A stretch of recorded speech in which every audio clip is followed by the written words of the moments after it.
Yeah. Okay. Okay, so hi everyone again. A very good afternoon. Good morning to some of the participants who's joining from EMEA. Um, and this is the first workshop from the design thinking series that we have. We have Dr. Pawan Soni with us. I would invite Dr. Pawan to introduce himself, and then I think we can pass the ball to the other participants to also go in and give a quick introduction. Sure. Thank you so much. I appreciate that. Avinash, can you please make me the co-host? So now let me quickly share thank you. So let us get started with the recording as well. So let me introduce all of you to this program on design thinking and also set some of the ground rules for this particular session today. And then we will proceed. So this is what we call as design think for creative problem solving. My name is Dr. Pawan Soni, and I'll be your host for the entire session. Okay. I hope that the audio is okay for all of you. Any concerns with the audio? I hope that's fine Yeah, we by can hear all you. of you. Yeah. Sir, a little bit So, volume will be much better, sir. If you increase your volume bit more, great, sir. Great. sure. Yeah, I'll try to speak up. Thank you, sir. Thank you. Yeah.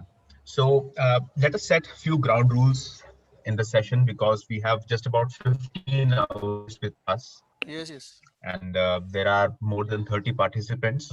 So rule number one that we would have is that all of you, unless until um, asked, would be in mute. So that's very, very important. So all of you would be in mute.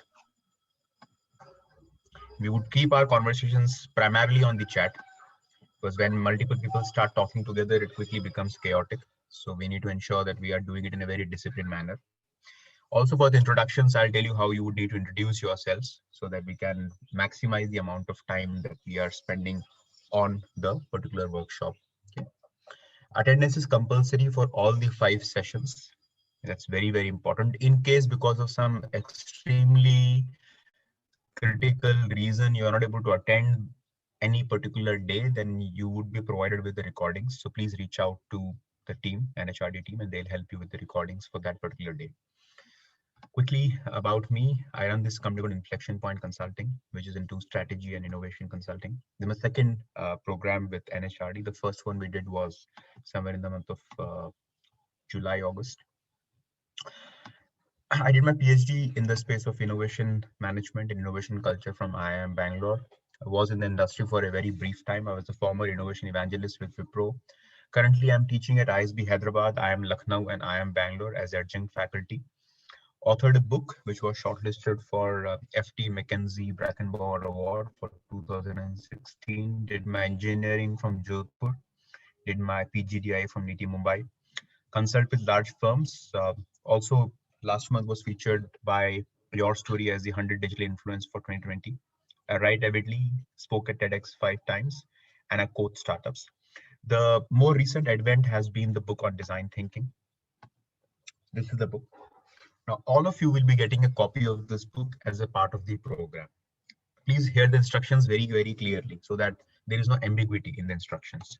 You will have to email it to me on this email ID. Please make a note of my email ID.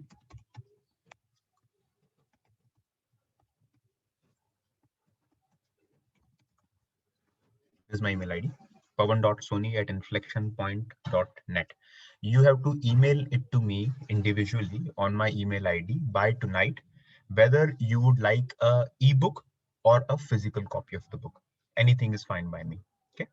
Many of you have preference for reading it on Kindle device or ebook. That's also available.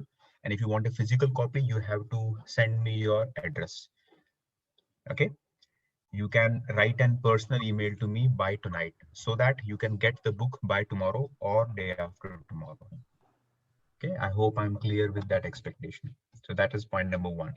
I'll not be checking the Excel sheet regularly. You have to, so onus on getting the book lies squarely on you. So you should write me an email by tonight on your preference, whether you would like to have an ebook or a physical copy of the book, and you would be getting it because within the next 1 or 2 days.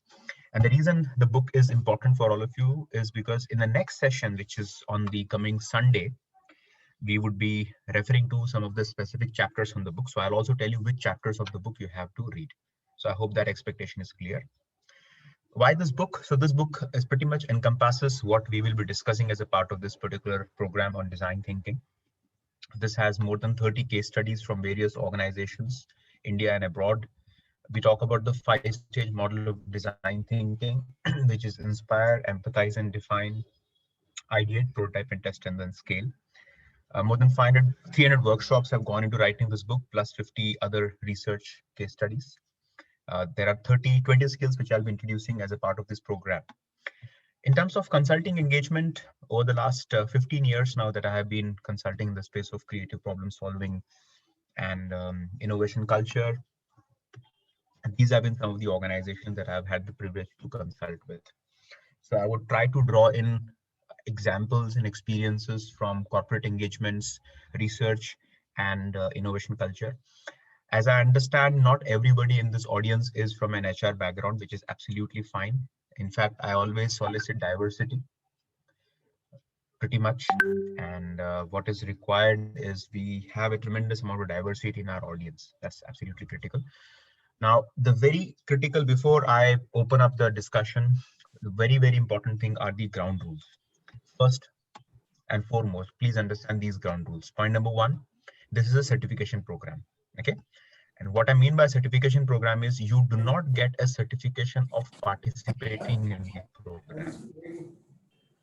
You get a certification for completing a project on design thinking. Unless and until you demonstrate your competence on design thinking by finishing the project, you would not be entitled for a certificate. So what I would like to say is you cannot buy the certificate, you have to earn the certificate. Now, a project can be an individual project or it can be a group project. And you have to write to me on what would that project be. So you can pick up any project from your work, preferably from your work. Don't pick up a project about how do you reduce traffic situation problem in Bangalore, or how do you provide coronavirus vaccine to people at large. Don't take those kind of projects. Take a project which you are dealing with as a part of your job. A project can have this team size. I'm writing it down on the chat, and all of you please maintain a notebook and a pen for this particular program. I want you to be absolutely sincere in this program. Okay. So let's ensure that all of you have a notebook and a pen which you maintain for all the 5 sessions. So a project size, project could be solo project or a project could be a team project. And if it's a team project, you can have maximum 4 team members. That's it. You cannot have more than 4 team members. So we will discuss the projects. So you have to have live projects. Attendance is compulsory for all the 5 sessions. You will have online and offline review with me. What I mean by online review is as a part of the program. Offline review means you will have one-on-one with me. You will have to report the project with me. And there is another very important aspect of this particular program is all of you outside of the 15 hours of the engagement will get 30 minutes of mentoring by me. Okay, 30 minutes of one-on-one mentoring, which you would have to avail by the end of March. Okay, so you have about 40 days to avail a mentoring program with me, which is outside the duration of the 15 hours of the program. Okay, so this is a very, very important thing, and you will get a certificate of completion only if you submit your project report. Okay, the deadline for you to submit your project report is 30th of March. That's the deadline of submitting a project report. So 20th of March is the last contact day, and 30th of March is when you should submit your project report. So once I see your project report, then you will be getting a certificate. And on the certificate, you would have a score. There are 3 scores. You can get 3, you can get 4, or you can get 5 marks on the project certificate. 5 is the maximum, 3, 4, 5. 3 corresponds to optimal, 4 is good, and 5 is exceptional or outstanding. So I'll be writing it down, your name, your project title, and your score on the certificate, which will be jointly signed by NHRD and me. So these are the very specific ground rules. Now, if any one of you has any query about the ground rules about the certificate, qualification, about the book, and about your project, you can write right now. Else, we'll open up the introduction session. Any query, team? Any one of you is having?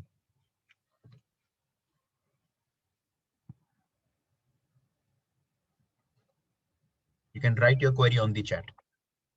I would always prefer a chat-based model because that's always better.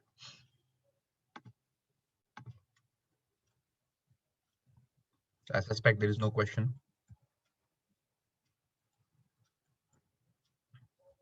Okay, if there is no question, that's also fine by me.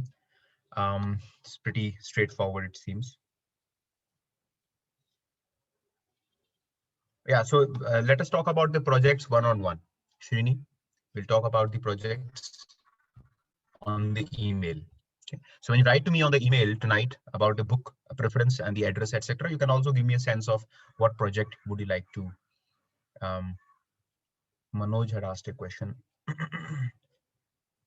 Yeah, project is an essential part of the workshop. Without project, there is no certificate. So what's your question? A subject line we recommended so that we know which. No, there's no subject line, Manoj. You can write anything. You can just write book. Absolutely fine. Okay. So absolutely. Kashmira, I will be sharing the guidelines on how to. I'll handhold you on the project. Don't worry about this at all. I'll be handholding all of you through the project. So I'll be a mentor for the project. Don't worry. But you need to have a project. That's most important thing.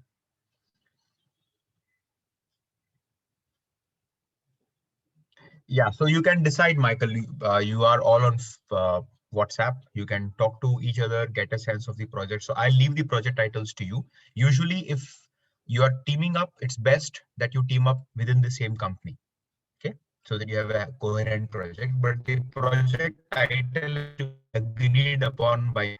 So I have to sign off on a project title. So you can't take a very frivolous project title. Okay, so you can. So choice of team, choice of project is completely up to you. Team can be maximum of 4 people, but you have to get it signed off by me. You have to be ready by the project titles in the next 2 days, Antara, over the next 2 days. Okay, so that the project actually starts by the next weekend. You'll have to show me the performance of the project. So you have 2-3 days to wrap up the projects. Okay. All right. So now let us start the introduction. Now we are more than 35 participants, and if I allow each one of you to introduce yourself for even 1 minute, we are done with 35 minutes, which is definitely not acceptable.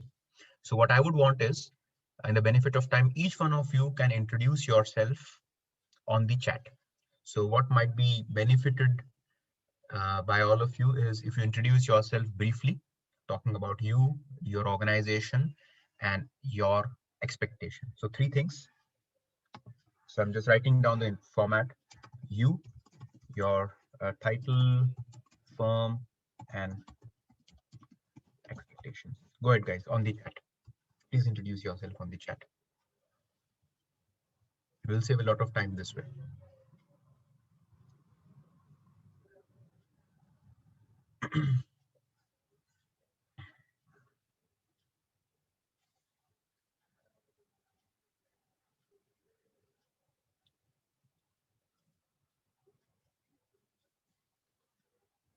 You can introduce yourself in as much detail as you would like to. There's nothing specific, but these are minimum 3 things which I need: your title, your where you're working, and the expectation.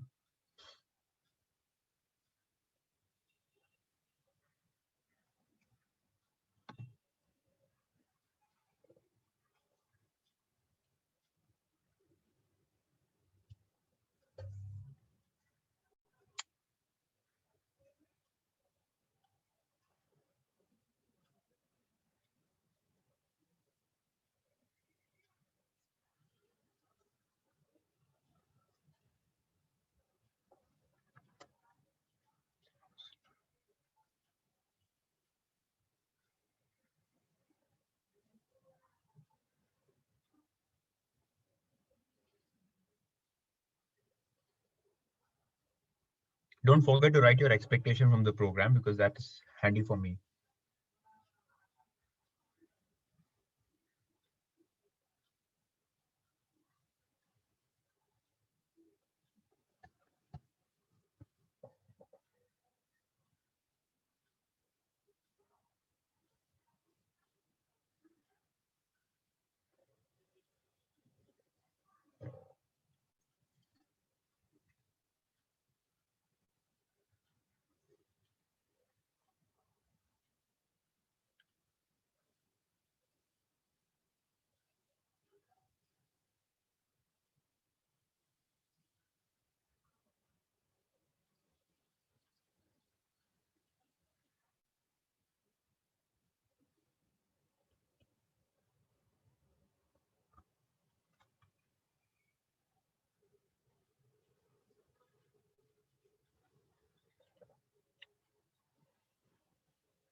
Very interesting. So it's very good to know the diverse group that we have here. I'm pretty excited.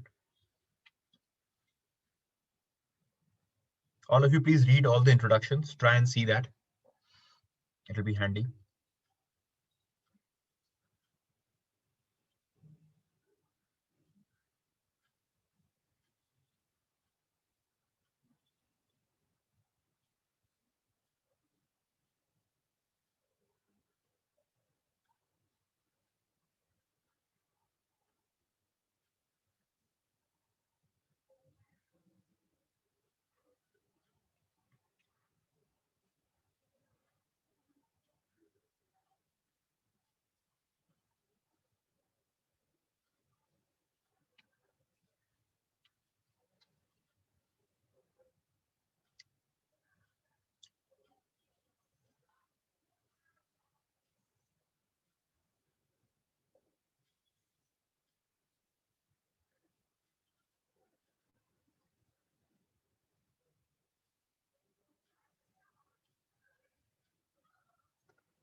Very nice. I would also request the team NHRD to introduce themselves on the chat.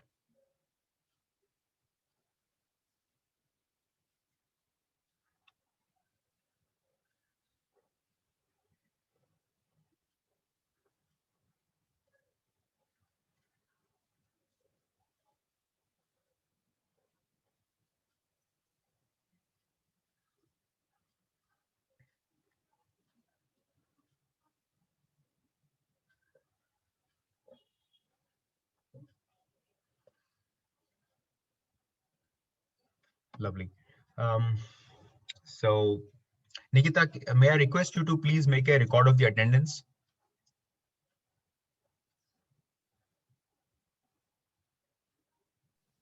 Sure. Thank you.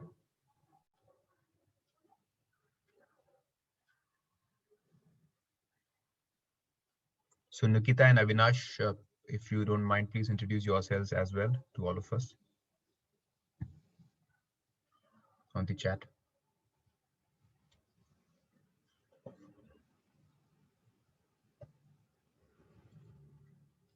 It's pretty useful. Good. So just to iterate the three core things which I'm also making a note of your expectations, and I would try my best to ensure that the program is exciting for all of you. So the first thing is you need to send me the book preferences by tonight. You also need to discuss, debate amongst yourself over the next 2 days in terms of what would be your project. Keep it largely around your area of influence. Don't keep it very generic, global, because you don't want a situation where you take up a very humongous project and you are not able to demonstrate progress on it by end of March. So that's not acceptable. Good. I guess all of you have got to introduce yourselves.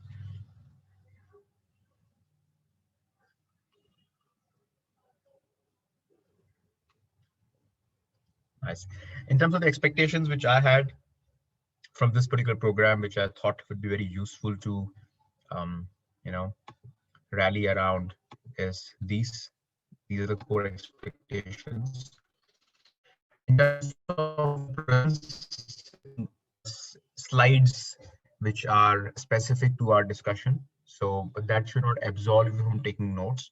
So I'll share specific slides, not the entire presentation. Number one. Number two, you will get links to all the videos which I'll be sharing in this thing. And the idea is that eventually you should be able to run your own design thinking workshops. What this certificate would equip you with is tomorrow, you with my material, with the book, with the videos and with the case studies, should be able to run your design thinking workshops independent of me. That's what this program helps you. So think of it as a train the trainer program. Okay. And what you learn from the program is completely up to you. You can make or break it. Okay. What you learn from the program is completely up to you. So think of it as a train the trainer program. In my past batch, I've seen a lot of people going ahead and conducting their own design thinking workshops after this program, and I wish you do the same. So absorb yourself fully. Don't write emails to me in between the session. Don't do any multitask, guys. You're paid for it. If you have not paid, somebody has paid for it on your behalf. So make the most out of this particular session. No multitasking whatsoever. I could hear from Sandeep, Shivani, and Uday also. So it's very good to hear from them. Good, lovely. So these are the expectations which I have from this particular program. The first is appreciation of design thinking as a method of problem solving. How do you understand the stated and the unstated needs of internal and external customers? Because many times we construe design thinking very narrowly from a external customer's perspective, but then it is both for internal and the external customers. How to prioritize and frame the problems which are worth solving, creating ingenious solutions, picking the most promising solution, and converting ideas into a winning business proposition. So let me invite all of you to pick up one out of these five items. The last five, the bottom five, which is from understanding the needs to converting ideas into a winning business proposition. Out of these five elements, which is that particularly one area out of these five, which you think is the most significant improvement need which you have? Where would you like to focus the most out of these five areas? The bottom five, not the first one. First one is a general appreciation. Please write down. What's that one area which you think you are not really up in the alley yet? Please write it down.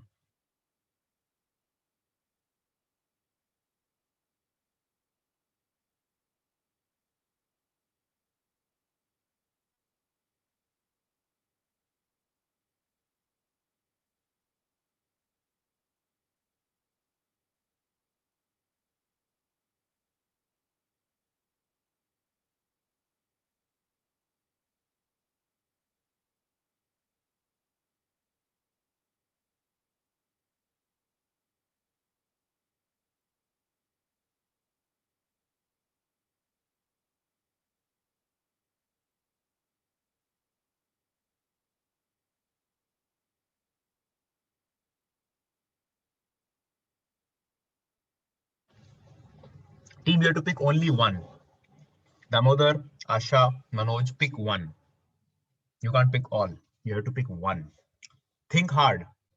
The whole premise of design thinking is thinking. So think hard and pick one, which you think is the most serious one for you.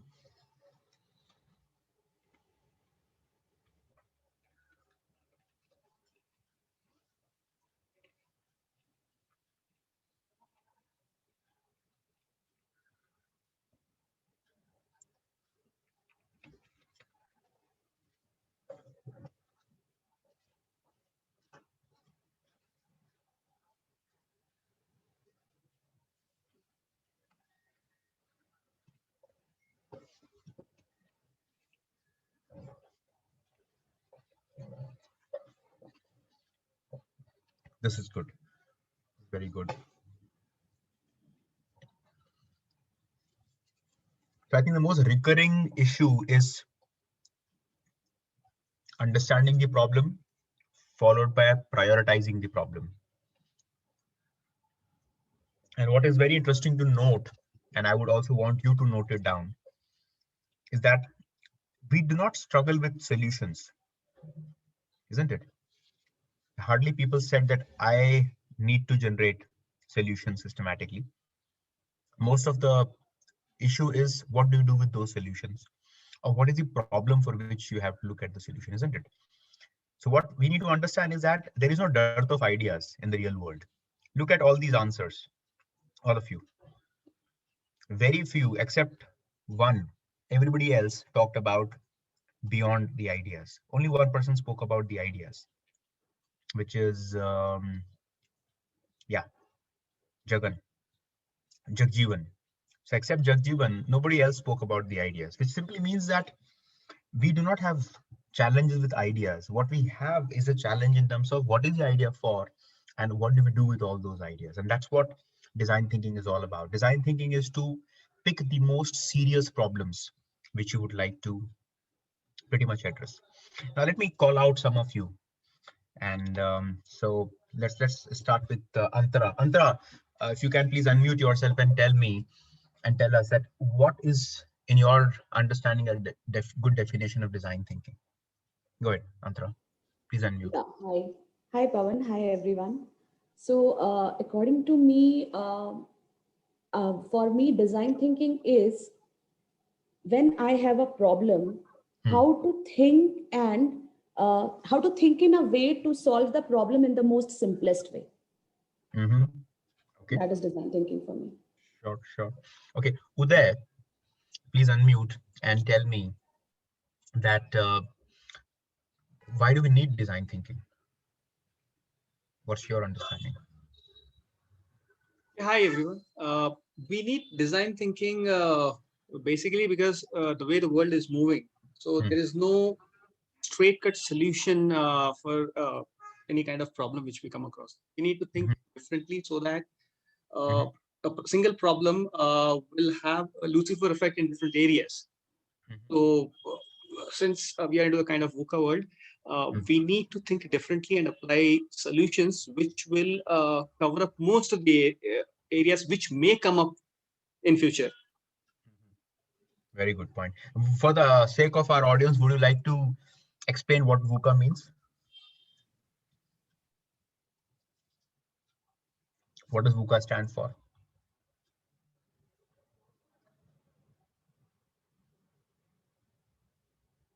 Go ahead, Uday. What does VUCA stand for? Volatile, uncertainty, complexity, and ambiguous. Ambiguous, very good. So volatile, uncertain, complex, ambiguous, that's the environment in which we are living. Good. So now this is the way we will be conducting the workshop. Okay. I would pick up randomly people's name and you have to be pretty much on the toes completely in the workshop for you to be able to respond. And that's the kind of discipline that we need to instill in any online session. It's very, very important that we are disciplined. Otherwise, these things can quickly become absolutely chaotic. Moving on from there, let me offer a very simple definition of what design thinking is. By the way, anybody has read the book Design Your Thinking in the audience? Anyone has read? Okay. Okay. Asif and Srini have just begun. Okay. So you'll be reading it soon, it seems. So here's a very simple definition of what design thinking is, which might be very handy for all of you to consume. But before I go to the definition of design thinking, I thought it might be useful for us to understand why do we do a project. So as John Dewey very famously said, we do not learn from experience. We learn from reflecting on experience. This is a very profound statement by John Dewey. He was an American scholar. And the more I think about this statement, the more I believe in it, because just because you have solved a problem, that does not necessarily mean that you know what is the best way of solving the problem, or that you know and you are confident that you can replicate that particular problem solution going forward. And hence we take a project, because unless and until we take a project and you do the project, there is no reason for me to believe that yes, you have understood design thinking, isn't it? And even for you, there's no reason to believe. Just because you sat through my program, you spent 15 hours of your precious weekend listening to me and participating once in a while, that does not qualify you to be a design thinker. And that's why whenever we learn anything, we have to learn all these three aspects. We learn the tool sets, we learn the skill sets, we learn the mindset. Let us understand each of these three aspects. So can anyone tell me what is a important tool set which we need to use for solving problems? And for that, let me invite Sandeep. Sandeep Gandhi, can you tell us one of the tools which you have used for problem solving? Sandeep Gandhi.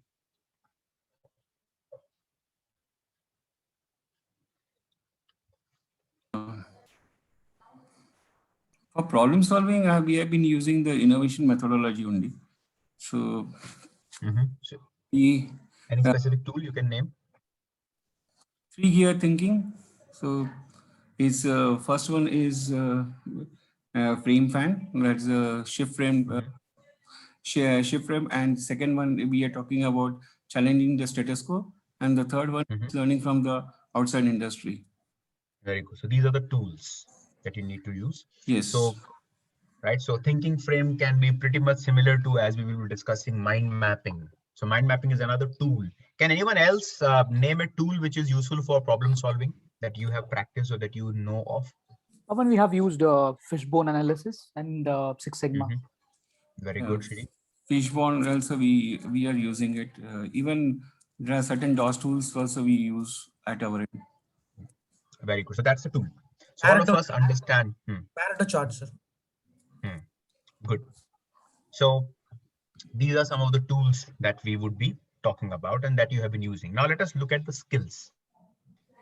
So now let us keep it this way, folks. I have to invite you for you to speak. Otherwise, we will lose discipline. So let us maintain that. Unless and until there is a burning question that you want to get addressed. So let me invite Kashmira. Kashmira, can you name any one skill which a good problem solver needs to have?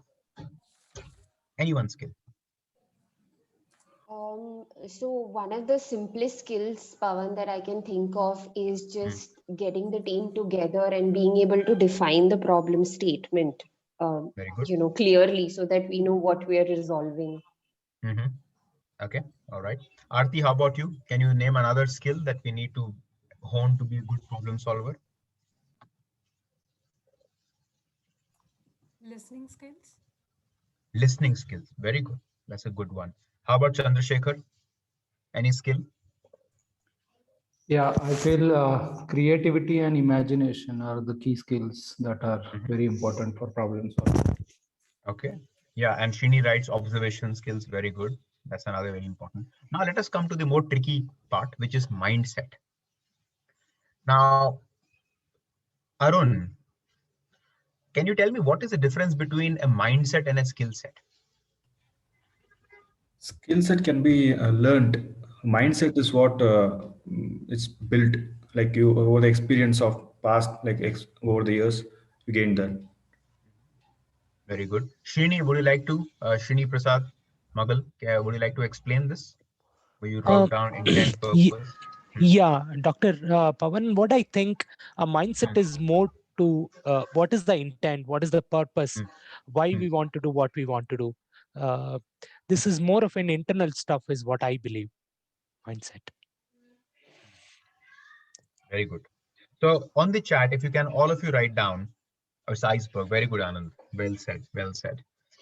So it's the tip of the iceberg, which is the tool set and the skill set, but the more deep is, and as Raja rightly says, empathy is a very, very important mindset. Now, on the chat, if you can write down, which is the most difficult for you to develop and to change? Skill set, tool set, mindset. Which is the more tricky one? Skill set, tool set, mindset. I believe mindset is the most tricky one. And so unless and until you take a project, it's very difficult for you to change your mindset towards the problem. For example, here is a question about mindset. Let me ask a question to you on the chat. You would have 20 seconds to answer the question to me. 20 seconds. All right? Here is a question.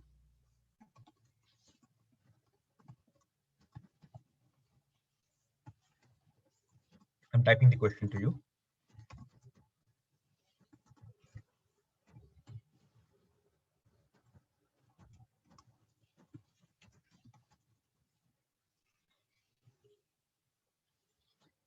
All of you have to answer. All means all, including Nikita. If you are on the call, you have to participate 100%. There is no exception. Nikita and Avinash. All right, here's a question.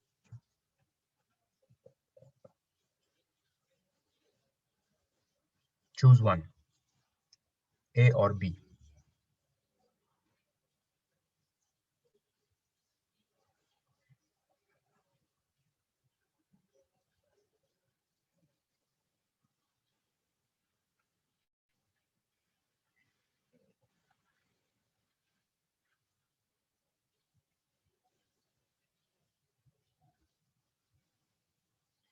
So it's a split where we have almost 30% people saying A and 70% people saying B.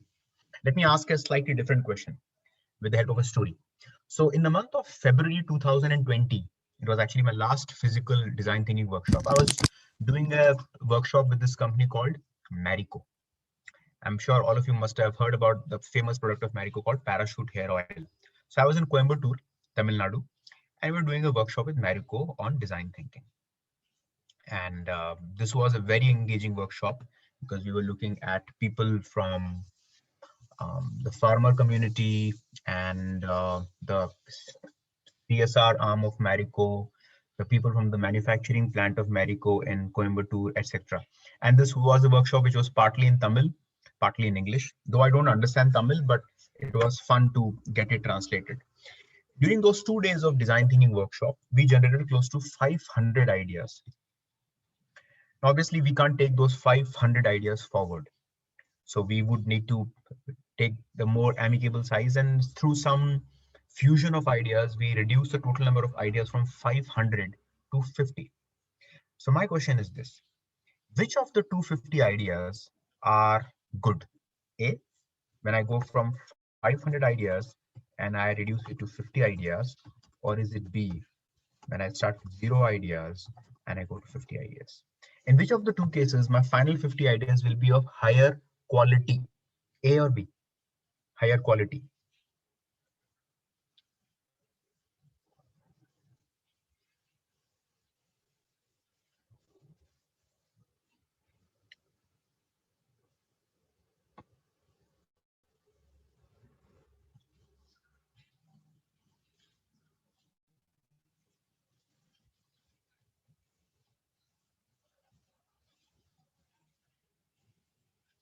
So except 3, everybody else says A.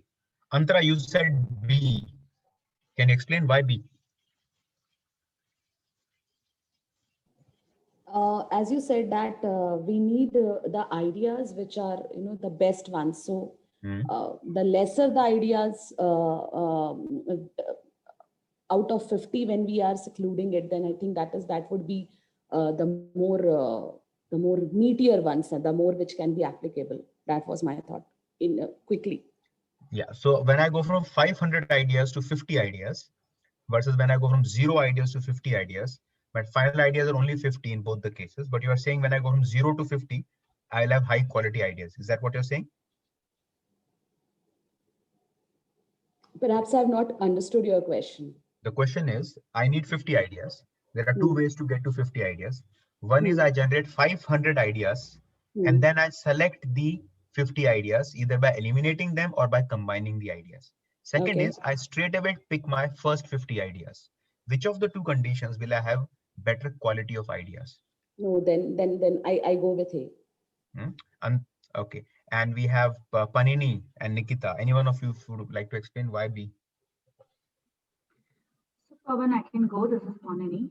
So I feel that see, when you go from 500 to 50, there is 500,000 people sharing their experiences, and everybody's experience on a problem appreciation of the problem is different. So the quality of how you define the problem itself will be very rich. And therefore, the solutions are going to be much more, I think, sharper. Which means that 500 to 5 is better. 500 to 50, yeah, 500 to 5 is 50 is better. Yeah. Yeah. And that is what is A, right? That is what is A. You actually wrote B. Okay, I'm That's sorry. why I was curious. It's A. Yeah. And we had Uday, I guess, who also wrote B. Why so, Uday? See, how I thought is you start generating ideas, number one, as you go towards 50. There's a lot of refinement in the way you think. Maybe from the first idea till the 50th idea, you get the 50th would be much more enriched. So that's the reason why I chose 0 to 50. Okay. So the thing is that whenever we come, and this is a mindset, and that's the reason I brought this question. It's not a tool set, it's not a skill set, it's a mindset. And the mindset which we need to harbor and cultivate. Nikita, did you want to say anything? In my opinion, I think to generate 500 ideas, the amount of time that we put in, and versus the amount of time in picking the right people to generate those 50 ideas and then arriving at, picking the best makes more sense rather than, larger audience and 500 and then coming down to 50. So Yes, I the believe audience is same, by the way. In both the cases, the total number of participants are same, except in the first, we need more time. Second, we Yes. didn't need more time. So Correct. still go with 0 to 50? I do. Yes, I stick to 0 to 50. Sure. Nana, you have a query? Go ahead, Nana. You want to speak? You're on mute though.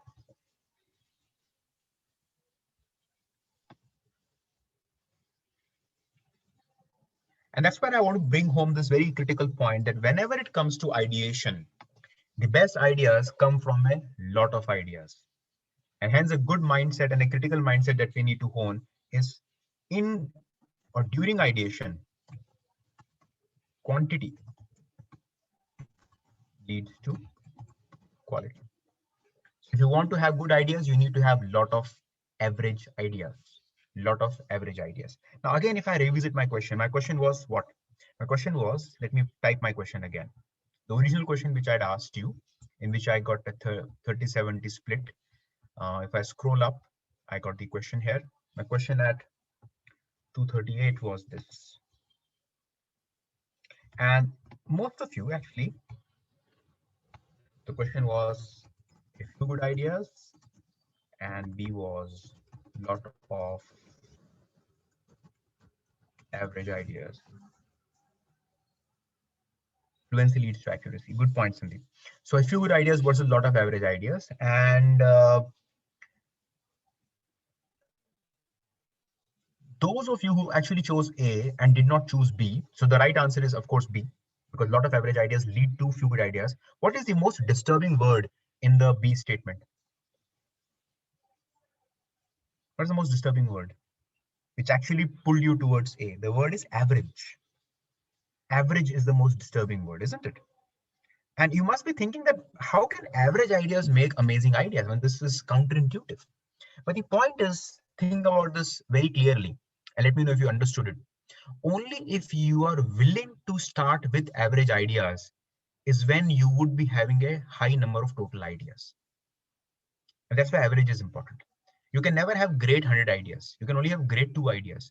But if I'm okay to reduce the threshold of quality, then only the quantity goes up. And when I go from 500 to 50, it does not mean I dropped 450. The way I go from 500 to 50 is by combining them.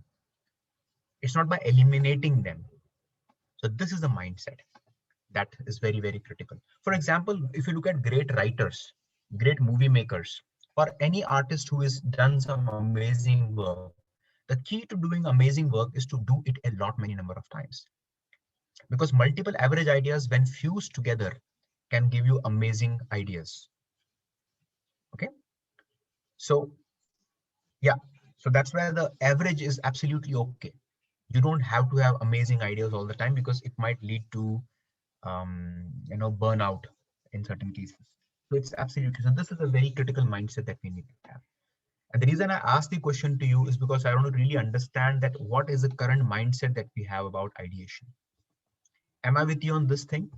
That during ideation, let me write it down. Quantity leads to quality. Any query, team? Any one of you has any query on this? If you, so as a rule, a protocol that we need to follow is, if you don't have a question, you have to write no, so that I can move on. If you have a question, you have to write the question. If there is no question, you have to write no, because I can't read your face.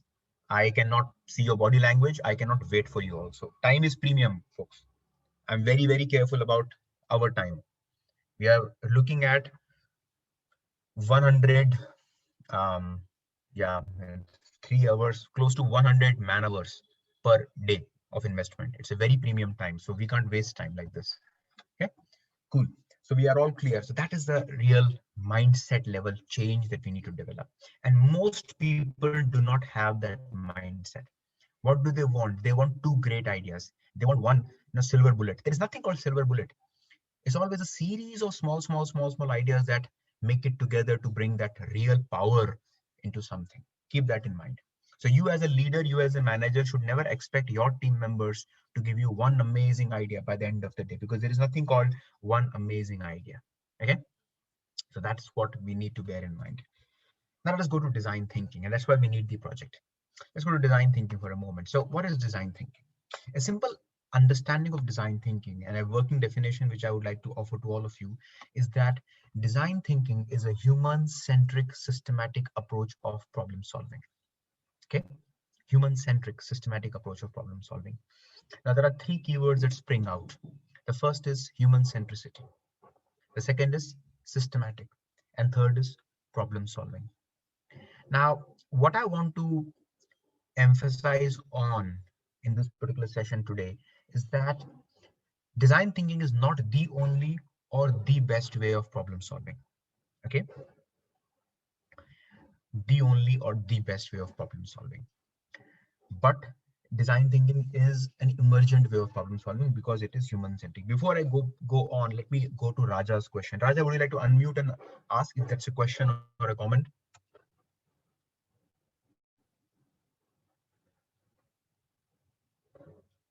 Go ahead, Raja.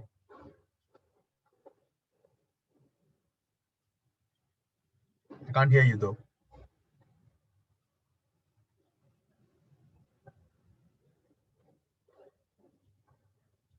Go ahead, Raja, if you have a question.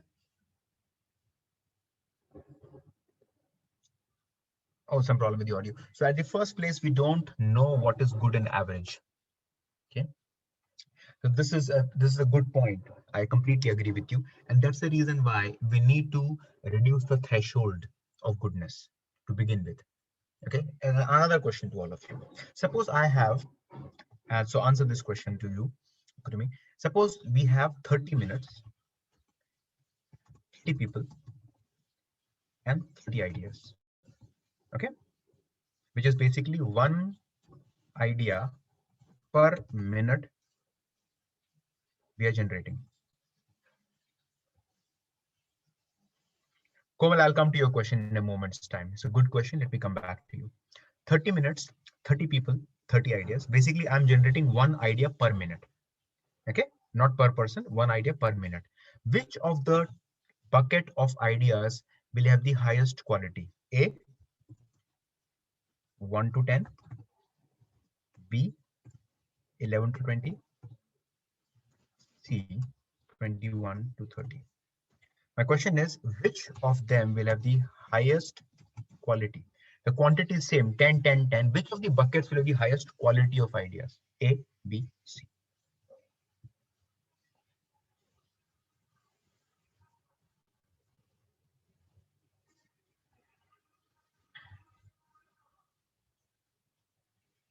It can't be all. No, Srini. It won't be all. It would never be all.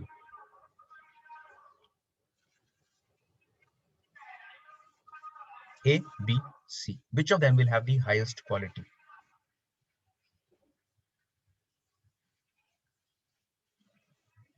Okay, so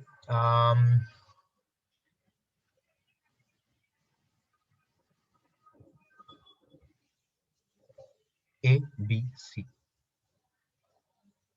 Very interesting responses coming out, and I'm quite interested to sort of pick some of these responses. So let's start with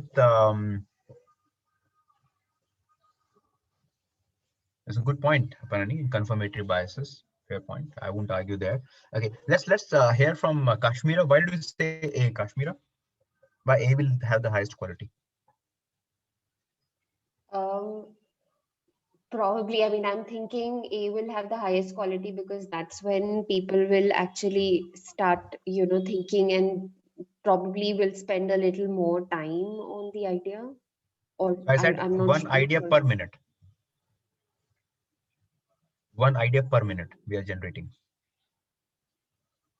So is it the first 10 minutes? Some thought, Pawan, yeah. Okay, sure. No worries, no worries. Appreciate that. Okay, Shini, you said A. So why so? No, I think it should be C, according to me. Fair enough. Anybody else who contests A? The way I see it, Pawan, so A is probably the first time I kind of open up, right? That is fresh in my mind. So as I move towards creating more ideas, right, I'm just trying to, kind of confine myself because I've already said this idea. I need to look out for something else, right? So I'm constraining my thought process over there. Whereas in the first thing, I'm just open-minded. Okay, this something which comes first, right? I mean, that's a problem that I need to really find out what it is. So that's how I see it. Okay, Asha, you have a query? No, I had a view. I go with A because I would feel that, what is impulsive? I mean, as the idea comes in, what is impulsive on top of my mind, that is what I would first would like to give up. And why do you say that your impulsive idea will be the best idea? Maybe it's based on the experience or the intuitive skills that comes in.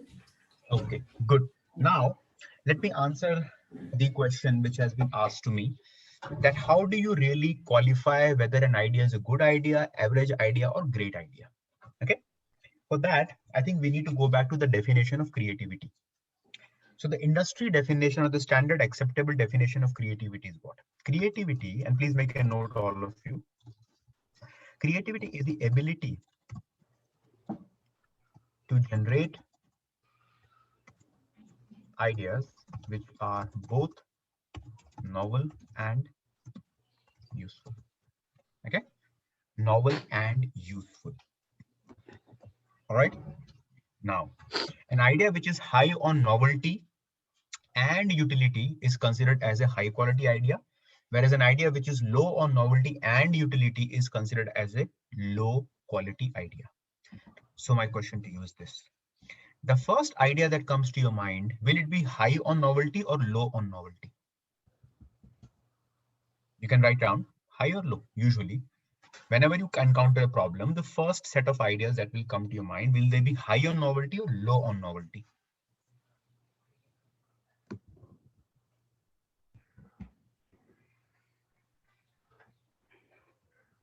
For you to understand this question better, and maybe the answer even better, you need to understand the source of your first idea. Whenever I give you a problem, or whenever I ask you a question, what is a typical source of your idea? There are three sources of any idea. And think about this, you will understand what I'm saying. The first, absolutely correct, Shini, past experience. Second is common sense. And third is intuition. Okay, there are three sources. Source, I'm writing it down. Sources are three. The first is past experience. Second is intuition. And third is common sense. Will you rate any of these models? Anand, it is novelty is subjected to the current set of solutions which I have of a problem. So the distance that the idea has from the current solutions, the greater the distance it has, higher is the novelty of the solution. So past experience, intuition, and common sense are the three sources of your first set of ideas. And as a result, please understand this thing, guys. The first set of ideas that you ever get for any problem are the most non-creative ideas because they lack novelty. Because they're coming from where? Past experience, common sense, and intuition. And none of them are novel. They are useful. Intuition is useful, common sense is very useful, and past experience is very useful, but none of them have novelty. And hence, if I have to pick up the bucket which will have the highest quality of ideas, it will be B or C. It won't be A. If you really want to give people a chance to come up with high quality ideas, what you need to give them is time. You can never have creativity at the gunpoint. Unfortunately, what happens with most of us, because of our artificial sense of pressure, we always have creativity at the gunpoint. Give me 2 ideas now. It doesn't happen that way. 2 ideas can never be now. You need time for good ideas to come up. And that's what we call as a very, very fascinating research. And there is a very, very good book. And I would recommend that book for all of you to read. I'll gift you a book, which is Design Your Thinking, but you have to also buy some books for yourself. Yeah, so Raja, with time biases keep creep in, but there is no reason for you to believe that you do not already have a bias when you're coming up with your own idea. Please understand that. Your first idea is without bias. There is no reason to believe that. It might so happen that your ingrained biases are so heavy that your first idea is not even able to escape those biases, escape the gravity of the logic, right? So think about that. Visualize this thing in your mind that the quality of ideas is like a bell curve. Okay, it's like a bell curve. The first ideas and the last ideas will always be of poor quality. The middle ideas will be of high quality. Is everybody with me on this particular mindset level change? Yes, no. No is also acceptable answer, which is perfectly okay with me because I have cut down 30 minutes of introduction time straight away from the workshop.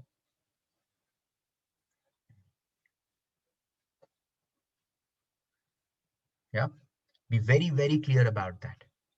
Time is the most important thing when it comes to ideation. You need to give time. Here is a book which I would like you to read. It's a brilliant book, one of the best books I've ever read in the space of creativity. The title of the book is Where Good Ideas Come From.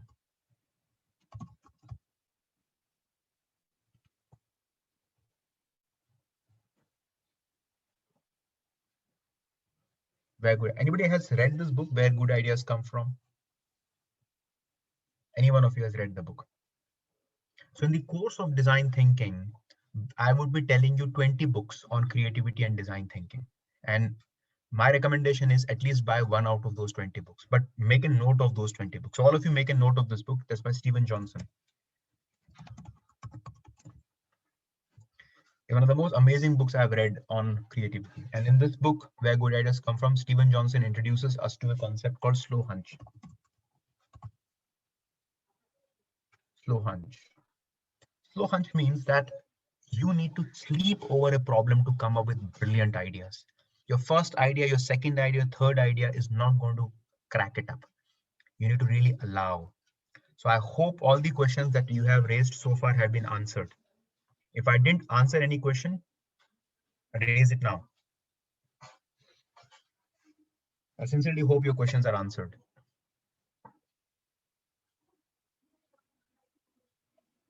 Good point, Antara.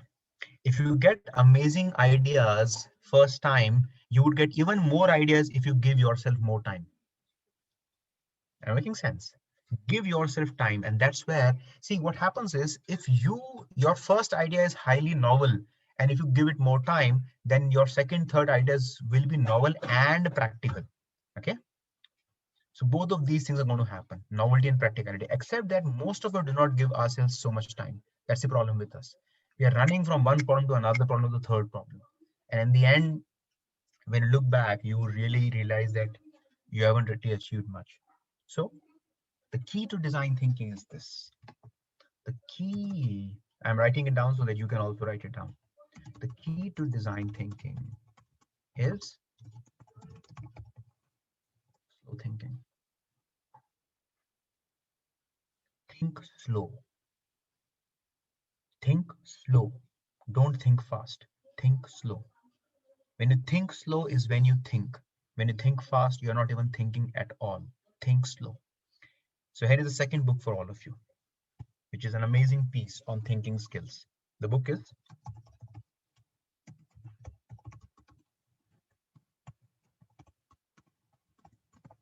Thinking Fast and Slow. Anyone knows the author's name? Thinking Fast and Slow.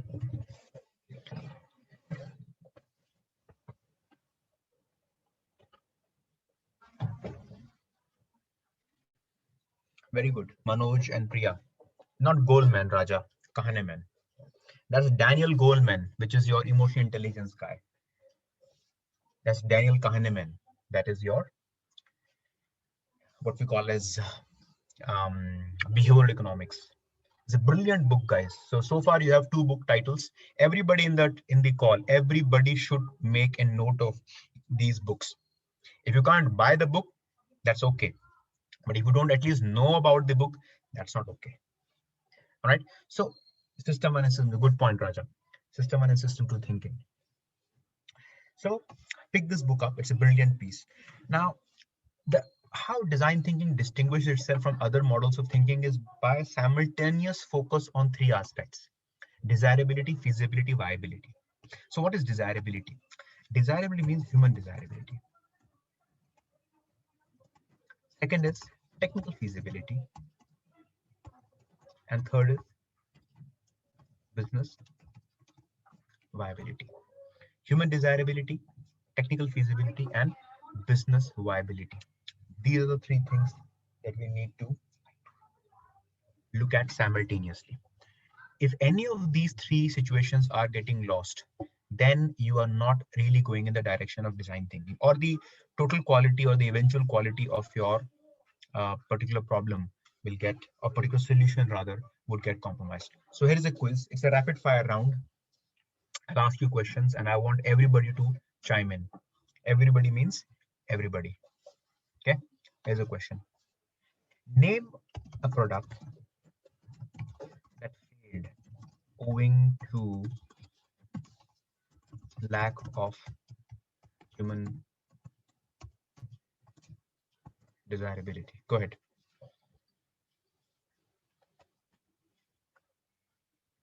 Pick your question, doctor. What's the question again? I've typed it. Name a product that failed because of lack of human desirability. The designers or the producers did not consider human desirability angle.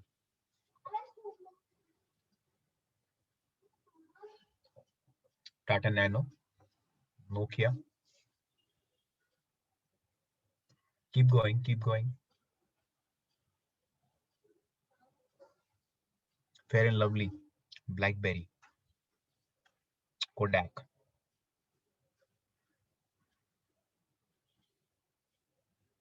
Nokia. Interesting. Alarm clocks. It's a good one, Anand. iPod. Why do you say, Karthik, iPod has failed? Why do you say so? I'm just curious. How do you declare iPod as a failure? Frozen vegetables. Because a lot of gadgets coming in the market, right?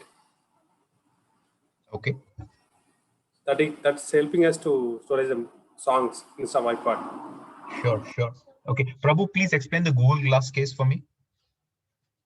So I think what I heard from one of the friend who used to work in Google, he said that they didn't connect with the ophthalmologist to design this glasses. They went with looking at the foresight of how the future eye would look like. But the medical doctors in US and a couple of other countries in Europe, they didn't let it available in the market. So due to the non-functionality of connecting with the doctors, it was failure actually. Very good point. That's what I heard from one of my friend. Yeah. Interesting point. Interesting. And that's why I love these discussions. The diversity that we have in our group will be, by the end of this workshop, guys, on the 20th of March, one thing that all of you would really, really appreciate is the diversity that this group brings to the table. It's a fantastic and a phenomenal sense of diversity that we have at hand.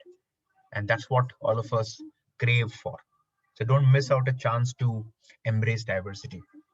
going forward as well. It's very, very critical. Okay, good. So these are the reasons. Let's look at somebody. Nano, of course, is a poster boy of how they lost out on the human desirability, because the positioning was, it was positioned wrongly as a cheap car. Let's shift the question. Technical feasibility. So my question is, any product which did make sense to human desirability, but technically it was not feasible, in the sense the company could not put technically, it had technical issues. Can you think of a product? Technically it was not feasible.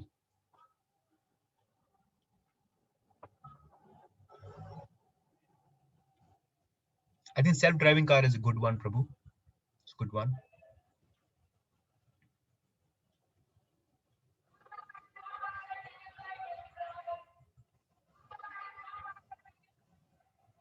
Electric cars, flying jetpacks.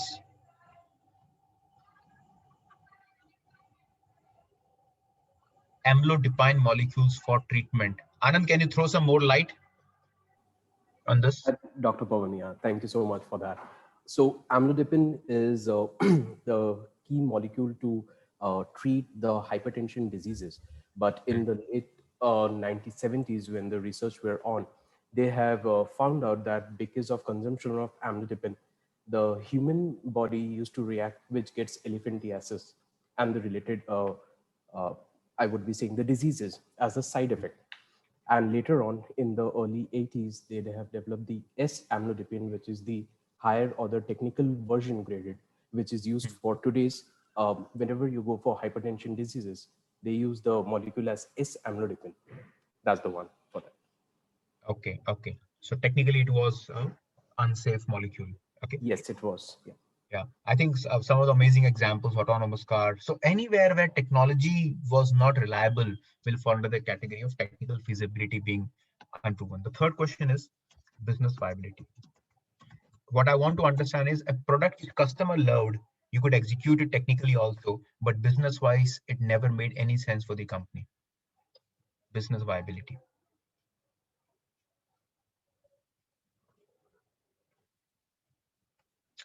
Tata Nano, Manoj, no. Tata Nano was actually a challenge with customer desirability more than business viability. No. Think hard, all of you.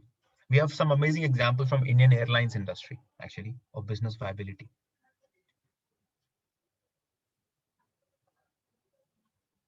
Kingfisher, right?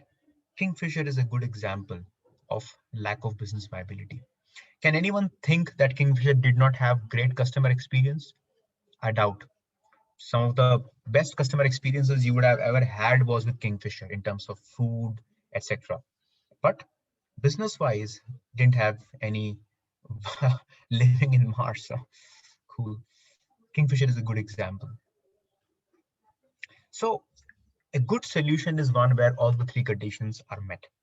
Let us now take a small detour of understanding design thinking in action. Okay.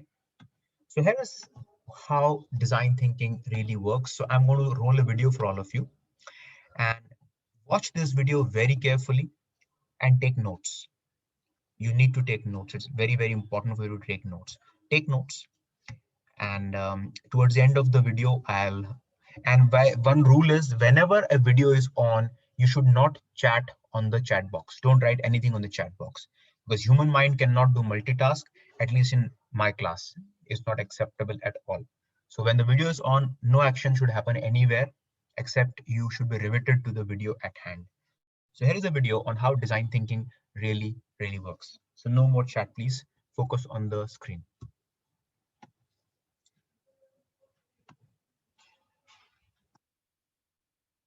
Tonight, the deep dive, one company's secret weapon for innovation.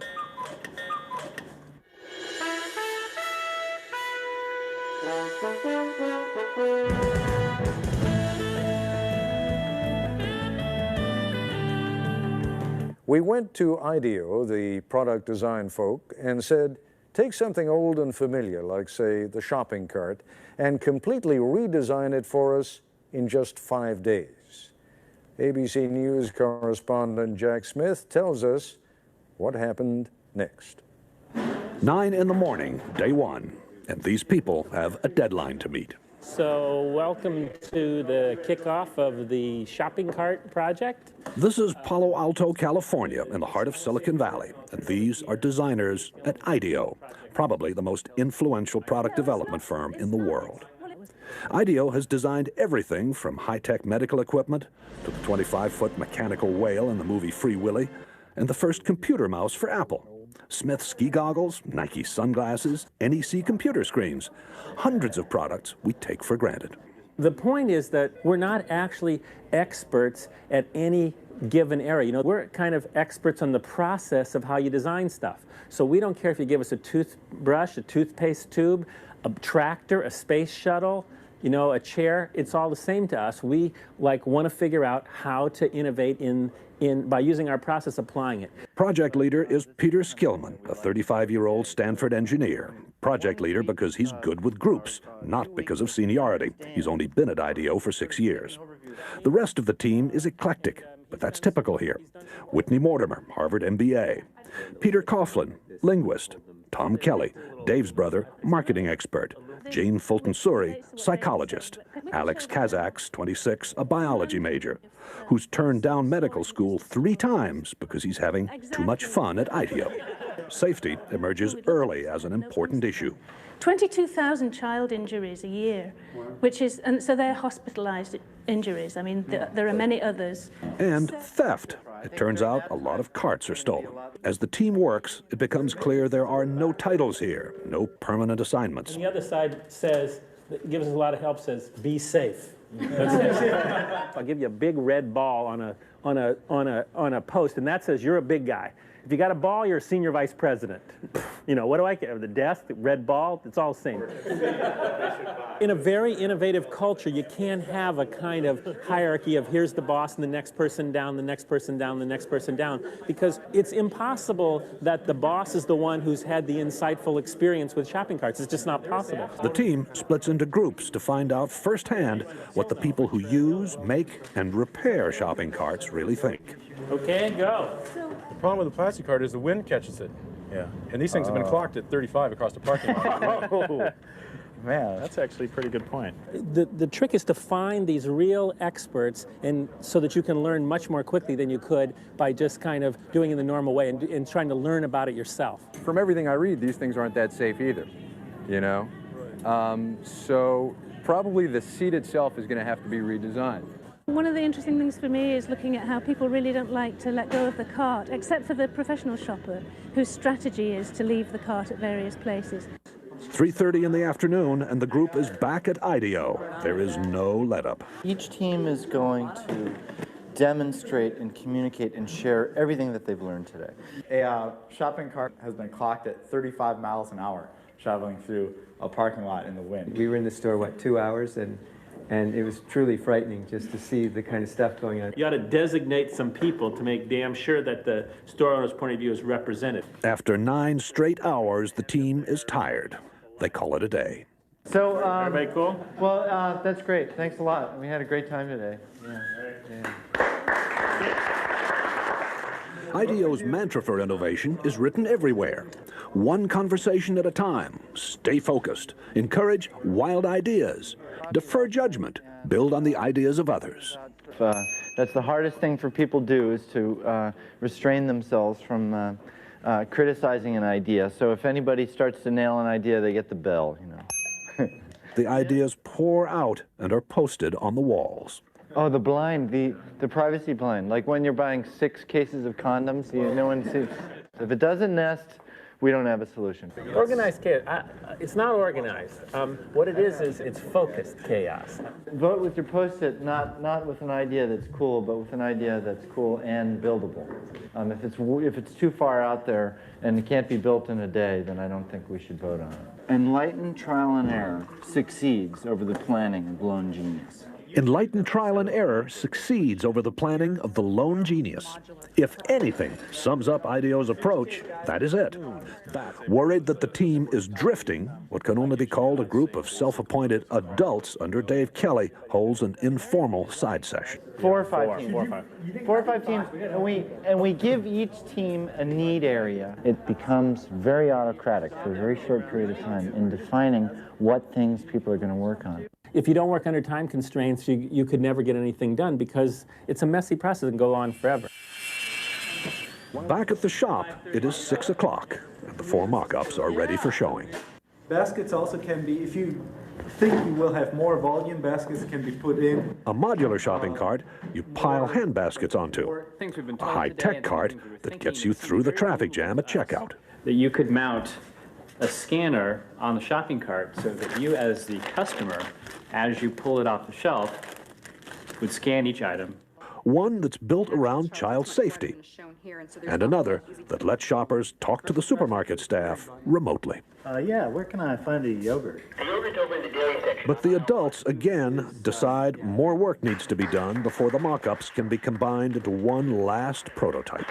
Why don't we have all the carts come up here for a second? I think you take a piece of each one of these ideas and kind of back it off a little bit and then put it in the, design. The design is still not there. But there's another motto at IDEO: fail often in order to succeed sooner. And some of the team will be up half the night trying to put together a design that finally does work. Good. There it is! There it is! So we took the best elements out of each prototype. The cart, which is designed to cost about the same as today's carts, is different in every other way. What do you think? Well, I'm very proud of the team. I think it's great. Does this work for you? Works for me great. It's also beautiful. The cart's wheels turn 90 degrees so it can move sideways. No more lifting up the rear in a tight spot. And you shop in a totally different way. The bags are hung on hooks on the cart's frame. Remember, there is no basket here. At first, I was a little shocked, but I think you have some fantastic ideas here.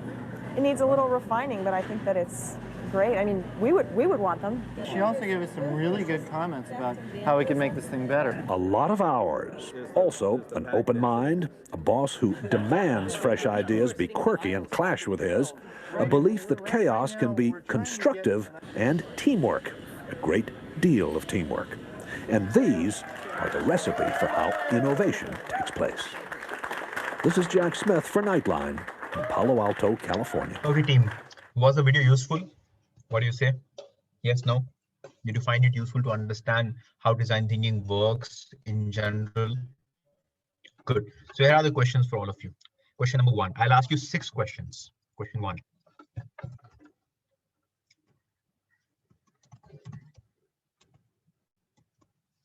Okay, please answer. How's the team composition? Keep going. Yeah. Diverse. Eclectic. Give me a sense of diversity. Can you identify a few profiles?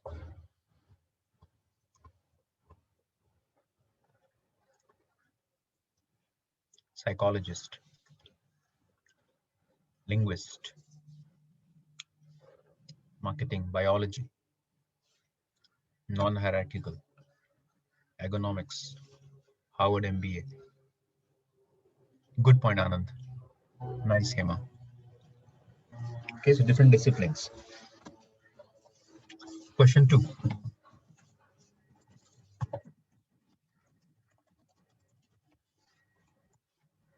How's the workplace designed?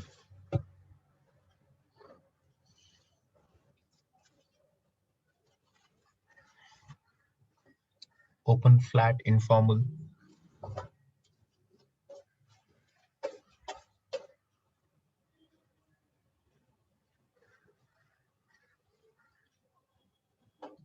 Anything else that stuck out in terms of open, informal? Anything about the workplace which you thought is very uncommon? Constructive chaos. Good point, Nikita.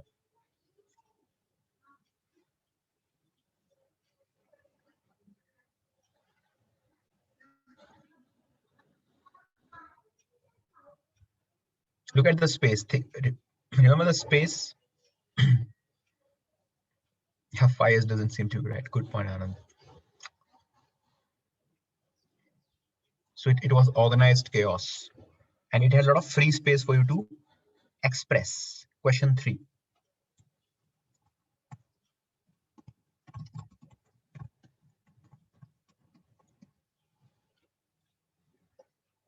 How did they empathize with the customers?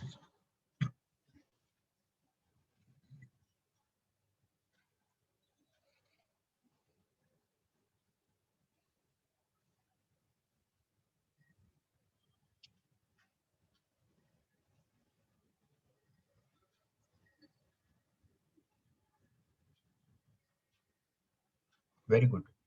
Repair person, customer, security guards. Good point, Manoj. Good observation.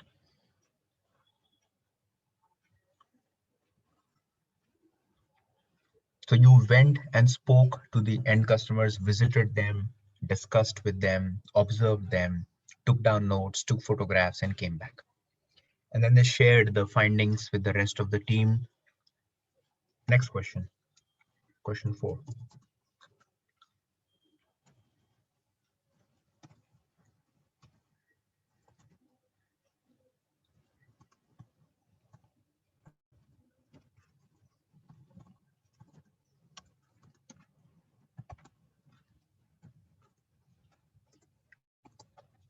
How did they ideate? By speaking their ideas, by writing their ideas, or by drawing their ideas? And why drawing? And why drawing also? There was not much of a speaking actually. It was mostly show and tell. Why show and tell is a dominant model? How does it help? And how does a physical space support that kind of expression? That's a good point, Anand. Limbic action provoking, yes. Visualization.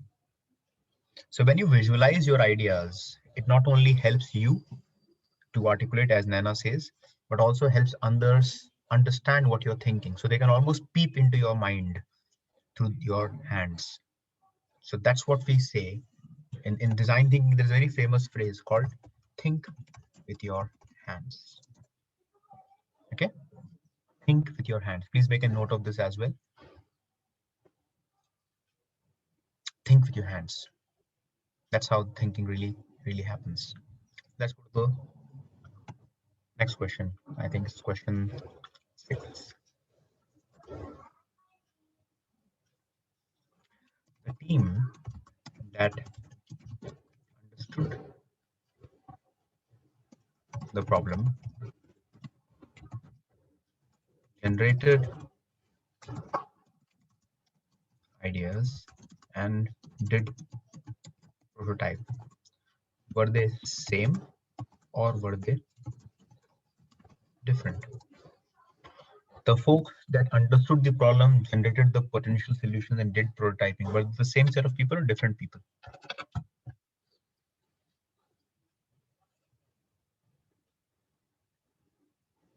Same or different?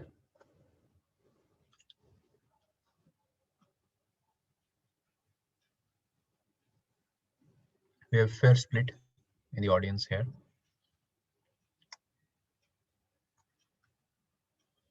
They were actually same. You're same people. And that's the key. The same folks who understand the problem are the folks who generate the ideas, are the folks who prototype the ideas. They were not different. There was no delegation. There was no sort of a passing the baton that happened there. And that's critical. Why is it important that the folks who understand the problem are the ones who would be having the best sense of the ideas and who would be the ones who would be the best suited for prototyping? Why is it sort of advisable that the same team continues across the 3 stages of design thinking? Very good point, Akesh. Transmission losses minimized. Very good. What else? Why else is it advisable thing? Good point, Anand. They can empathize all through. Does it also happen that when you start prototyping your solution, your clarity of the solution goes up and you can empathize even more with the customer? And that's where you develop a genuine sense of empathy. The easiest thing for you to do is what? Give somebody an idea. But the more difficult thing is to execute that idea. Once you know that you are the one who's going to execute the idea, you would be much more pragmatic about giving ideas, isn't it? You'll not just toss the idea across the wall, hoping that somebody will lap it up. So the consistency of team is very critical. And the last question, question 7, is this. If design thinking starts with the customers, where does it end?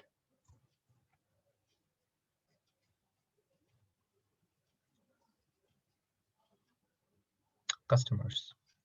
Is the customer who has to validate whether you are making sense or not. But here's a question to you. Who's the customer?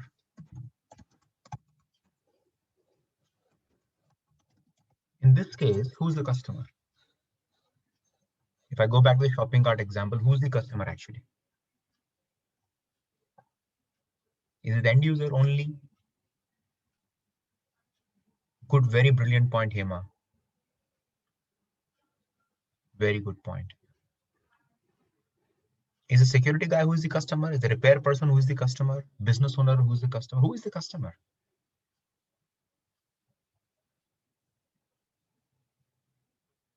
Is it always a one person who is the customer? Or could be many people? Instead of looking at a customer, can you think of some other word? Instead of reducing it to one customer or one category of customers, can you think of some other word whom you would be? Very good point, Asif. Stakeholders.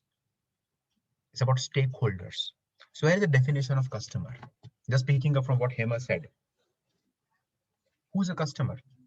A customer is one whose problem you wish to solve. Does it make sense to you? A customer is one whose problem you wish to solve. That's it. It's not the one who pays money to you. It's not the one who accepts your solution or the one who even uses your solution. A customer is one who problem you wish to solve, and hence it's always multiple people, and that's what design thinking is all about. It's human centricity. Design thinking is not customer centricity. It is human centricity. There's a difference between customer centricity and human centricity. When you very narrowly look at customer centricity, then you might end up dismissing a lot of other players in the equation, like your employees, like your vendors, like your partners, even competitor. But when you look at slightly more holistic view, then you look at it as a human-centric approach and not a customer-centric approach. Am I absolutely clear on this video and the sort of key takeaways that I wanted you to have from this video? Any doubt?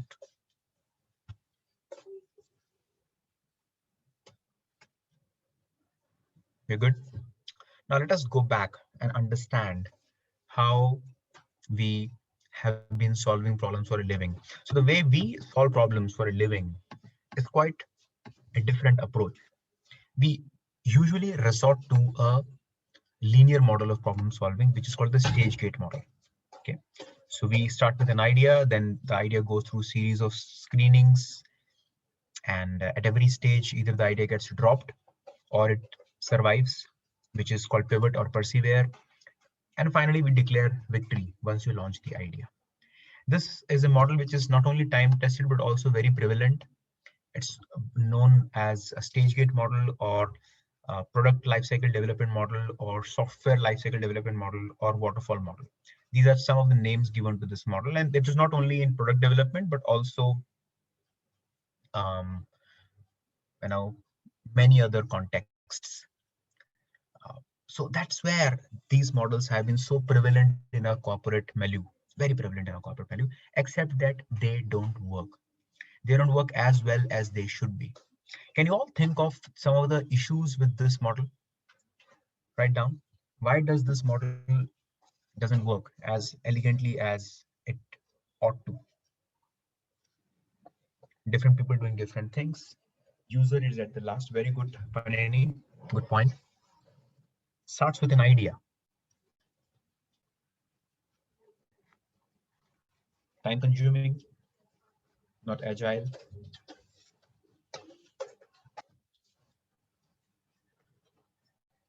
Lack of customer interface.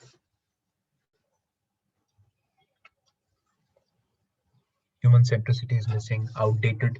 Yes, Lavanya. It's quite a dated model. Linear, non-cyclical, or at least non-iterative. It's not non-cyclical. Good point, Manoj. People may not understand the real gravity of the idea. Srini made a very interesting point, and I would invite Srini to unmute and explain why idea is a bad idea to start with. Srini? Yes, Dr. Pawan. I think in the last video also that we watched, they started with the problem rather than the idea. Ideation came much later. Once we have more clarity on the problems that we wish to solve, we will have a better ideation process is what I So here's a counter question to you, Srini. But what if there is no problem? What if there is no problem? Then that means a problem is already known.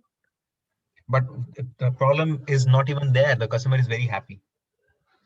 If you go to the then there is a human desirability which is also there, right? Very good point. Very good point. Yeah. So we should not wait for a problem to crop up.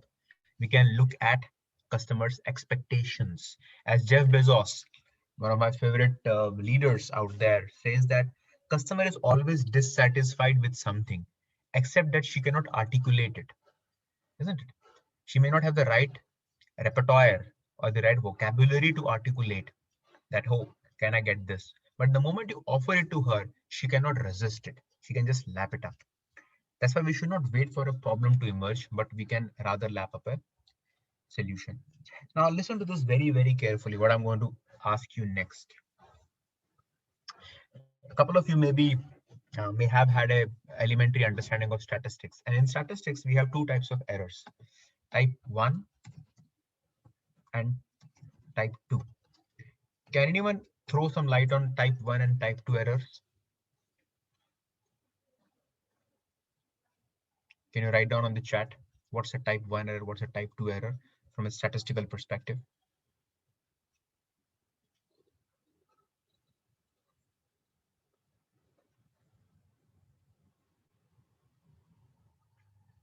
Anybody?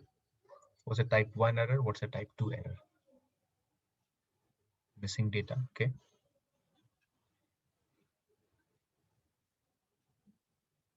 Go ahead, think hard.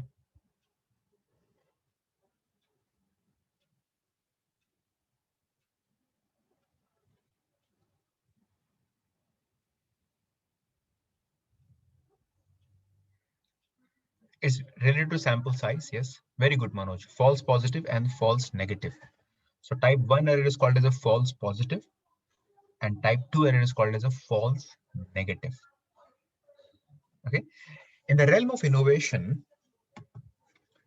the two are called as follows. Type 1 is called as a failed innovation and type 2 is called as a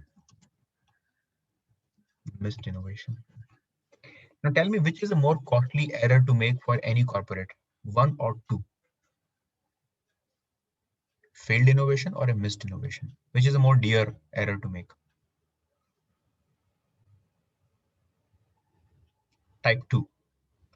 Because when you miss an innovation, it's a double whammy for you. Not only that you have foregone that particular market, but also you have ceded that market to your competitor, which might foreclose your future opportunities in that space. A good point, Anand. It raises in multiple, it's a geometrical onslaught, not a linear onslaught. With all the gates in place, what type of an error is this stage gate model trying to reduce? Type 1 or type 2? With all the gates in place, what is the focus of this model? Is it trying to lower type 1 error or type 2 error? It's lowering type 1 error. And when you end up lowering type 1 error, you end up exponentially increasing your type 2 error. Let me give you a perspective on what is type 2 error and how type 2 error can be lethal to your business. A couple of years back, Bill Gates in an interview had admitted his biggest career mistake. Anyone knows what was the admission he made? Bill Gates' biggest career mistake? which was, yes, Shini, Android. Missing the power of Android. Correct, Asif. So he said that we missed out on the power of Android. Android, as you are all aware, is bought over by Google at the very early stage. And just to give a perspective of how costly the type 2 error for Microsoft was, Microsoft ended up acquiring Nokia for a whooping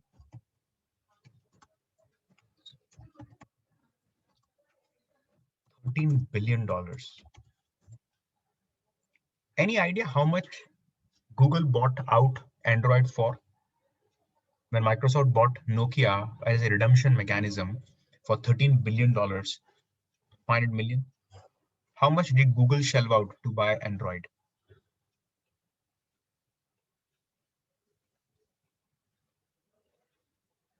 $500 million. And they had to write off the entire Nokia investment. As it turns out, Chandra's answer is the right answer, $50 million. Can you compare $13 billion of acquisition of Nokia versus $50 million of acquisition of Android by Google? That's it. At $50 million, they pocketed one of the most important technologies of the modern era, the open source operating system for mobile phones. Voila, and here we go. Right? That is the power of type 2 error. $50 million, that's it. Period. What is $50 million for a company which has $100 billion in revenue? Nothing, it's peanuts actually. But that is the meaning of timing. That's the importance of timing. Acquiring something at the right time. Let's look at the biggest mistake made by, say, Yahoo. What's the type 2 error of Yahoo? You'll be surprised to know the type 2 error of Yahoo.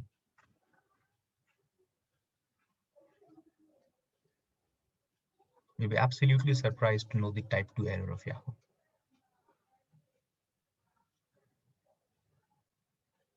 Not buying Google.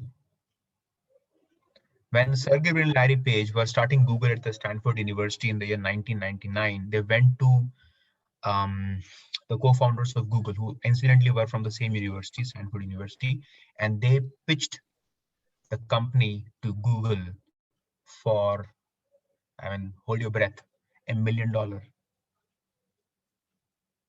million. $1 million is 7 crore rupees today. That's it. They could have gobbled up this entire technology for $1 million. But that's the power of type 2. So what we need is essentially in life also, one of my classic dictums has been, or maxims has been, take half chances. When you take half chances is when you are exponentially increasing your type 1 error, but you are reducing your type 2 error. So as it turns out, guys, in life and in business, the only way, perhaps, the only way to lower your type 2 error is by, please fill in the blank for me. The only way to lower your type 2 error is by doing what?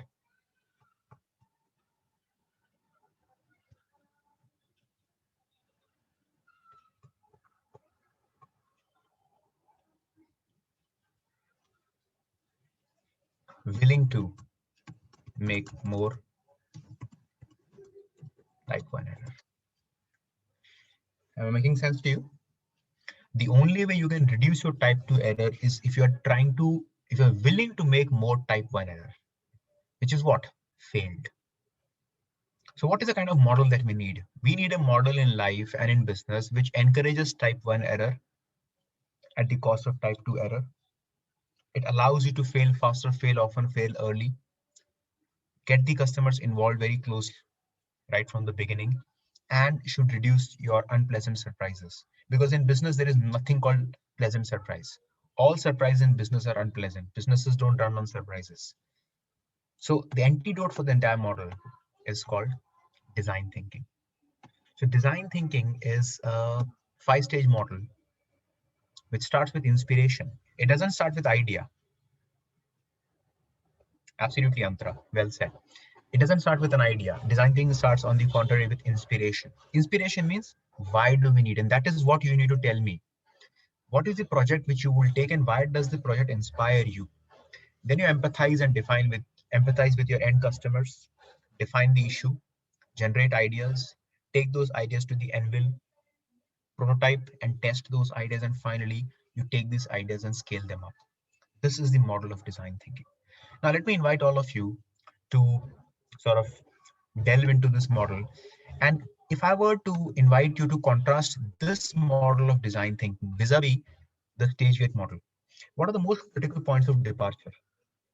How are these models distinct? The most significant ways in which they are distinct. Go ahead.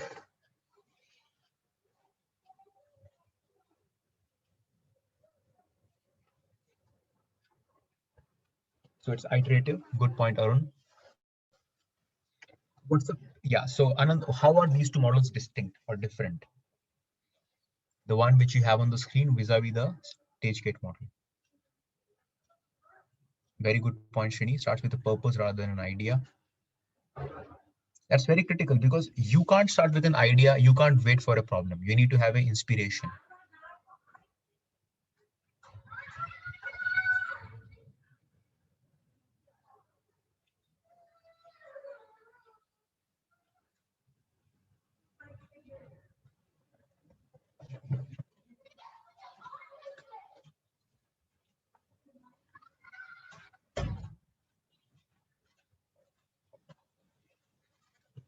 Agile, no place for empathy. So if you have to identify only two distinctive feature of design thinking, what would those be? Two distinctive feature of design thinking, which are really, really unique.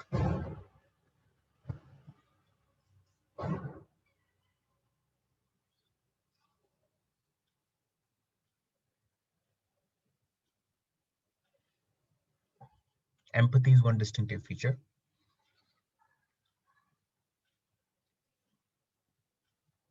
It's not empathize and ideate. Ideate is also there in the previous one. Empathy is one feature. What's the other feature which is distinctive?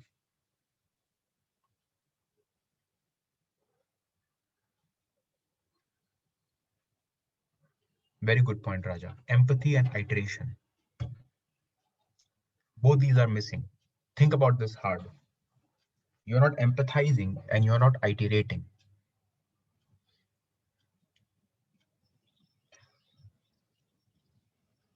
You're not empathizing and you're not iterating. Let me quickly show one very amazing piece of understanding on why empathy is core to innovation, and then we'll take a break. Okay, we'll take a 10 minutes break after 5 minutes. Is that fine by all of you? We're at 15:45 right now. We'll take a break at 15:50 till 1600 hours. Is it fine by you? Cool. Every session we'll have a 10-minute break because I really want to ensure that you have the maximum benefit from the course. That's why we need to be very, very strictly disciplined about it. So let us hear it out from one of the most pioneering figures when it comes down to empathy, on how empathy is core to innovation and what innovation is. So here is the CEO of Microsoft, Satya Nadella, talking about empathy. And you should read his book also, by the way. His book is called, anyone knows what's the book he wrote in 2016? Title of the book?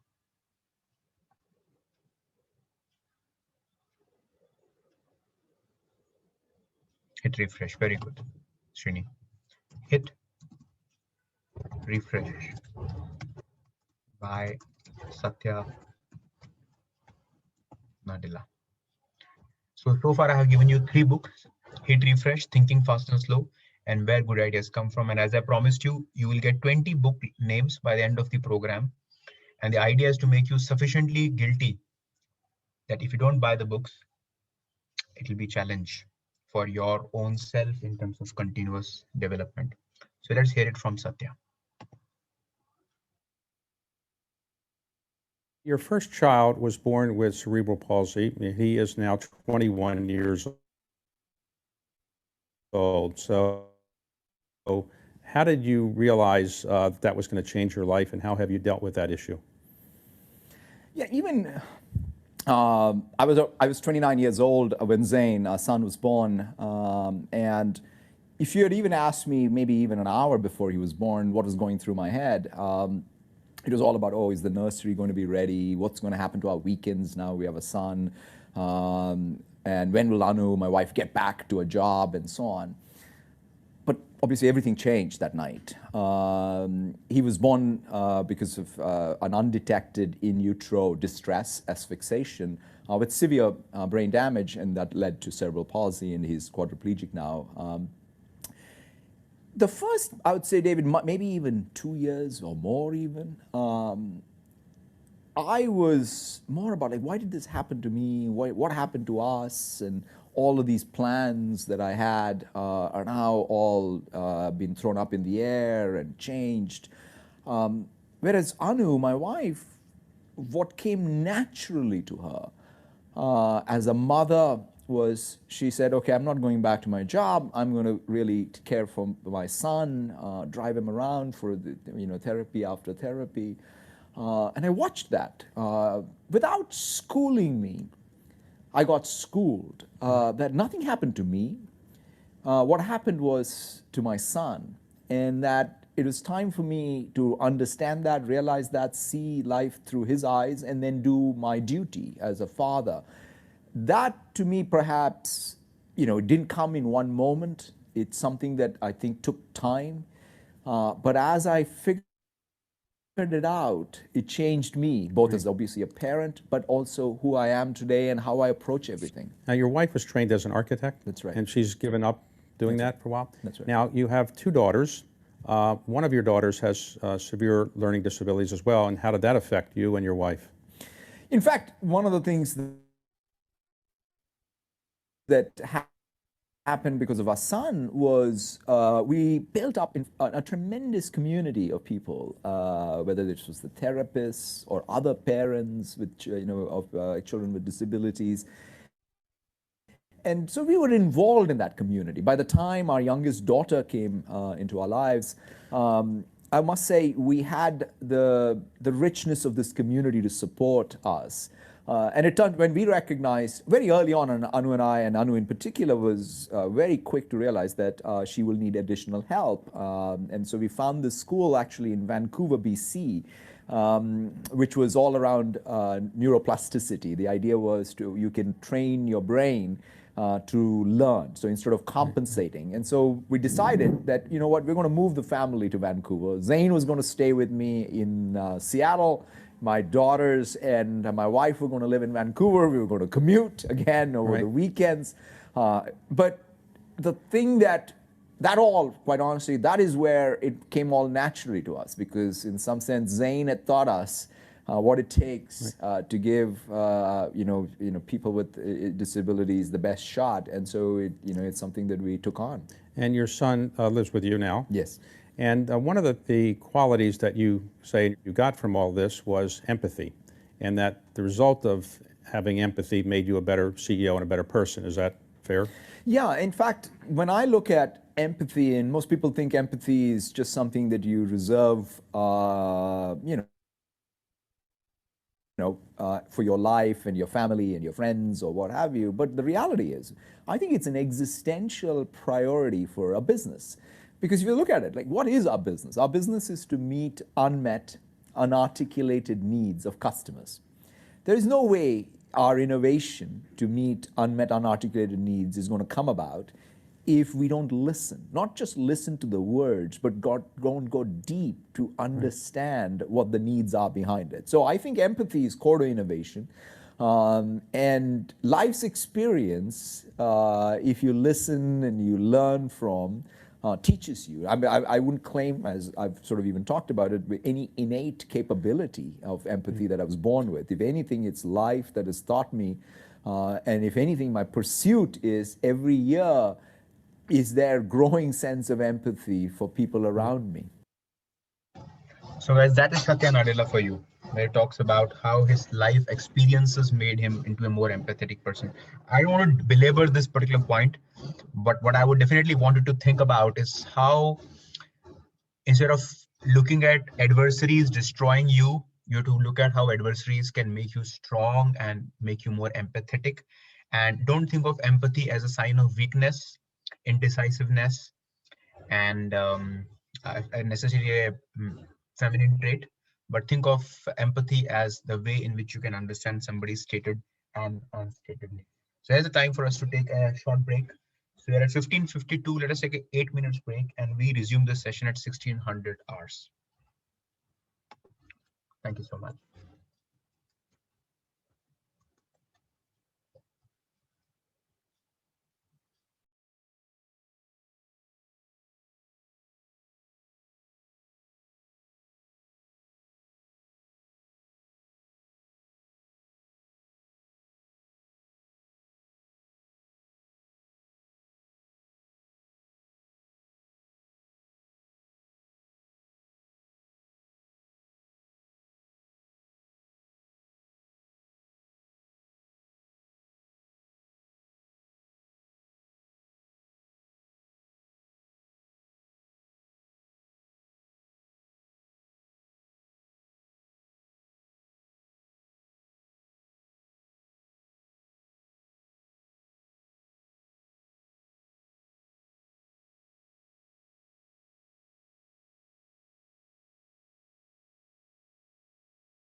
Okay, team. So let's reboot. I hope you're all back for the last leg of our session. Glad. So this was Satya Nadella speaking about the power of empathy, and more importantly, the whole aspect of understanding how empathy is not related to some goodness in the personal life, but also has a huge bearing on you as a professional. So in the last leg, what I would like to discuss with you is going into some of the nuances of design thinking and trying to understand how it is linked to various other aspects of business. So I would also be sharing with you the critical things around the videos links which I've shared with all of you. Okay, that's very, very important. So going back just a moment.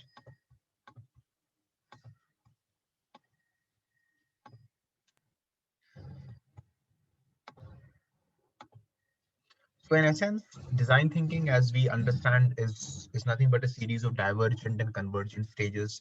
When you start with inspire, you have a seed. From there, you go and talk to people. That is called divergent thinking. Then you define your specific problem, that's convergent. You generate ideas, that's divergent. And when you validate, you converge. So that's called the double diamond model, also called as a divergent, convergent thinking. So if someone to ask you that, is design thinking a suitable approach for all types of problems? The answer would definitely be no. It's not a suitable approach for all types of problems. There are some specific problems that are more suitable when it comes to design thinking. And those problems would need these three conditions. It's where you're dealing with a lot of ambiguity. You have a diverse team, you have availability of time, and you have access to customers. These are the four conditions for you to understand how do you go about design thinking. Most importantly, time and access to customers, so that you're not thinking in vacuum and you are working with your customers.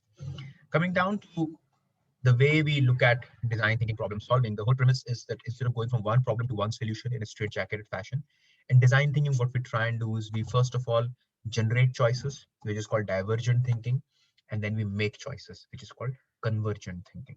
Okay, divergent thinking and convergent thinking. So my question to you is that what is more convenient or easy for humans to do? What do you think? Are we better at divergent or convergent thinking? What is better? What is more convenient, divergent thinking or convergent thinking?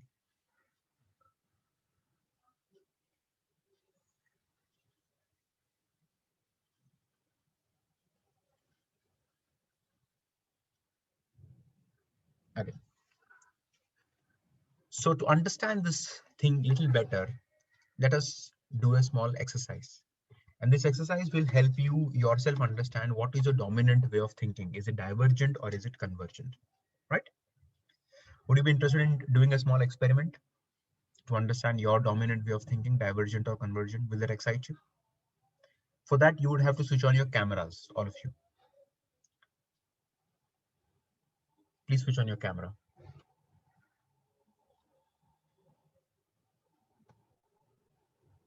And show me a notebook and a pen on the camera, because it involves a notebook and a pen, this particular exercise. Okay, lovely.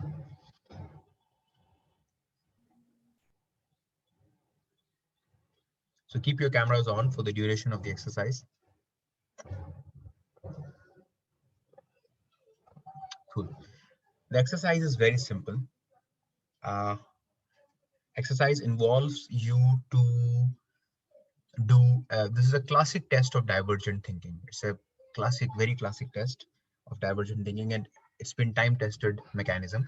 So the test is that I will show you an object, or I'll tell you about an object, and you have to write down what all you can do with that particular object. Okay, you have exactly 120 seconds for the exercise. As a warm-up exercise, let's do a simple assignment. The assignment is, if the object is pen, can you write down on the chat Can you write down on the chat as to what are the ways in which you can generate ideas for a pen? Can you write down on the chat what all can you do with a pen?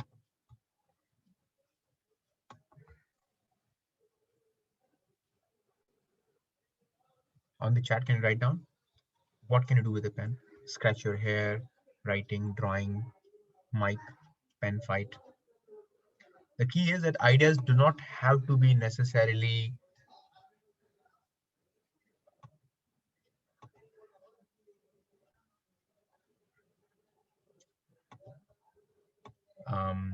very logical. Lend it, rotate, pointer, etc., etc. Good. So that's the kind of ideas which I'm looking at. How do we really think of ideas in a very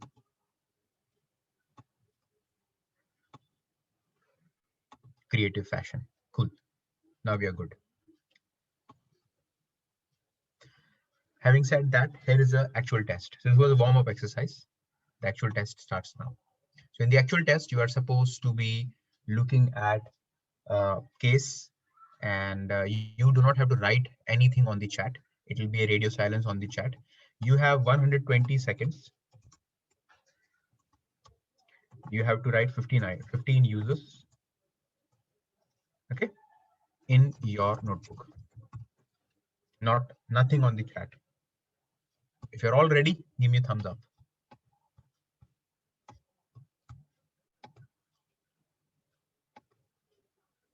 Give me a thumbs up. Cool. Here's the object. The object is, yeah, thumbs up. Whenever I ask for thumbs up, show me your real thumb, not the icon thumb, real thumb. Yes, that's Lao. Manoj has done real thumb. We have. Here's a question for you. It's not 15 uses of pen. No, it's a new object. I'm giving you a new question. Okay. The new question is this.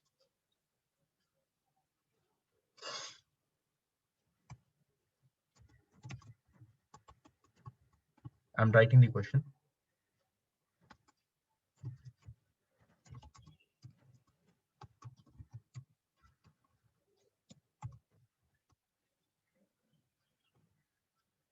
Here's a question. What all can you do if you had an additional thumb? 120 seconds, write down. I need 15 things you can do if you had an additional thumb.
Okay, team, if you can all pause, let's hear it out. Can you write down the total number of ideas you generated on the chat? Total number. Don't write the ideas, just a number on the chat.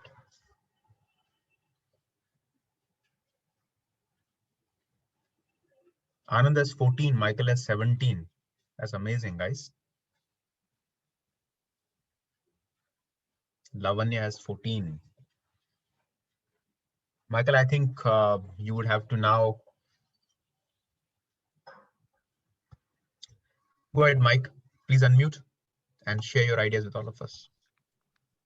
Yeah, so I basically thought about the basic ideas that you do using a thumb. So like I'll use my other finger, hold an object, I'll stamp a paper, I'll possibly make an action. Then I'll use it for painting something, right?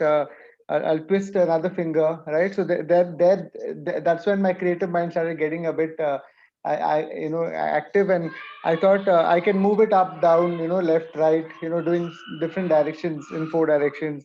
Then possibly join another finger, with my other thumb. I can touch my nose. Yeah, this is where I possibly lost a little bit of the time consciousness came in. I can scratch my head, possibly, and then I got more creative and use my thumb to scratch a card, possibly do other things. Yeah, so basically a sense of direction, a sense of common use, and basically I would say genuine habits in terms of how we use the thumb. 3 things. Okay, sure. Lavanya, go ahead.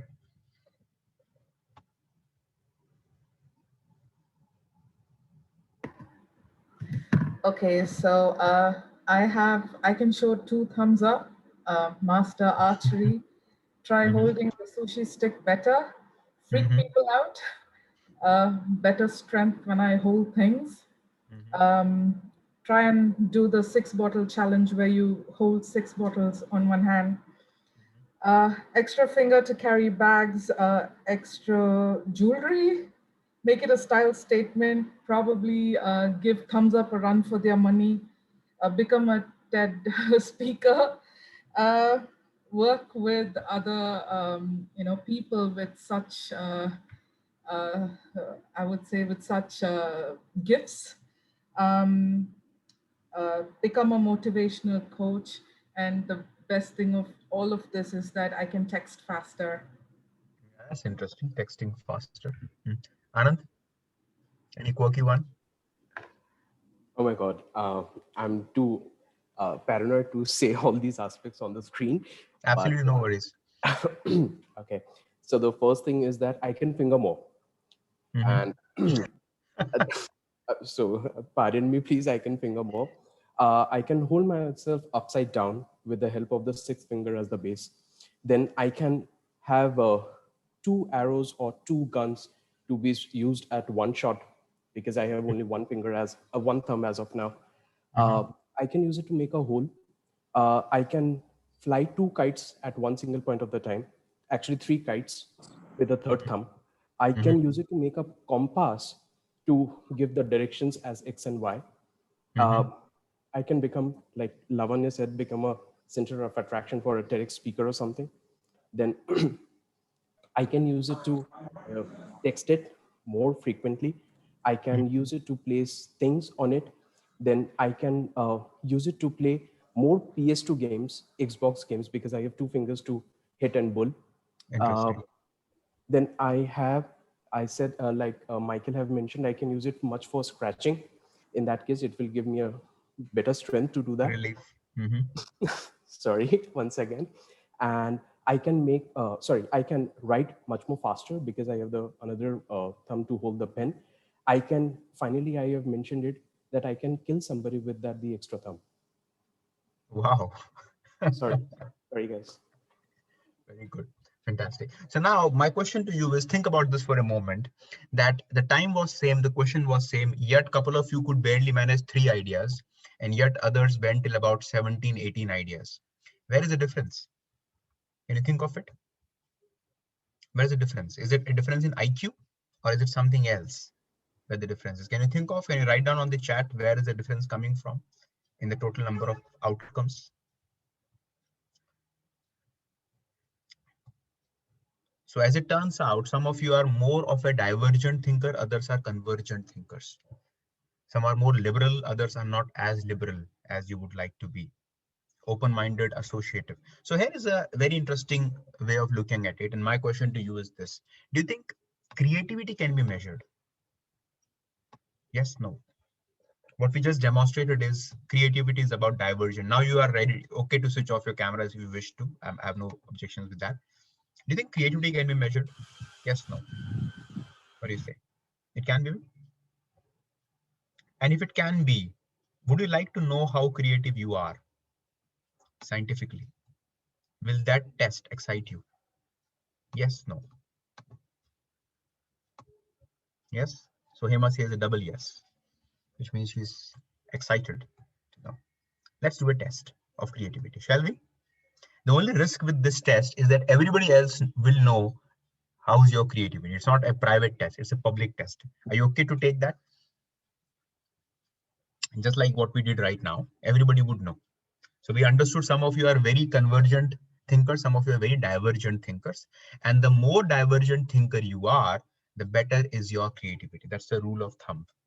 Convergent thinking. Here is a very interesting point of view, guys. Please make a note.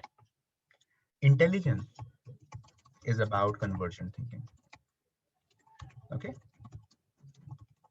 Creativity is about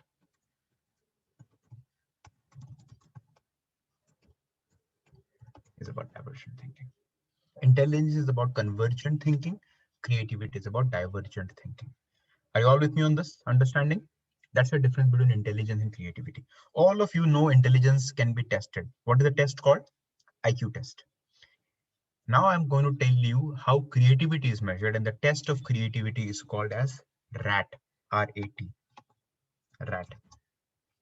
RAT stands for Remote Associative Test. Okay. Remote Associative Test. Here is a test for you. So remote associative test basically means it was a test created in 1962 by Martha Mednick, and the test defines creativity as follows: the formation of associative elements into new combinations which either meet specified requirements or are in some way useful. The more mutually remote the elements of the new combination, the more creative the process or solution. It's 1962 when the test was created. We are sitting in 2021. And till date, there has never been a better test than this to test your own creativity. Here is the test. There are 3 words on the screen, and you have to write down very quickly in the next 30 seconds answer on the 4th word that connects these 3 words. The first set is cottage Swiss cake. What's the 4th word which connects all these 3 words? Cottage Swiss cake. Go ahead, write down, right? Quick, quick, quick. Cheese, that's the right answer. Second question, cream, skate, water. Second question, what's the word that connects all of them? Ice is the answer. Ice cream, ice skate, ice water. Third, loser, throat, spot. What's the word that connects all 3? Sore, absolutely correct, Nikita, Asif, almost everybody got it. Sore throat, sore loser, sore spot. Fourth, show, life, row.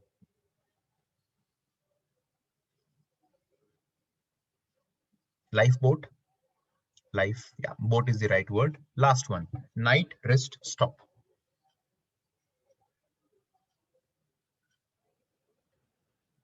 Watch, watch is the right word. Stopwatch, wristwatch, night watch. Here are the answers. Okay. Now, if you are interested to take the test, the link is below. It's called Remote Associates Test. Let me share the link with all of you.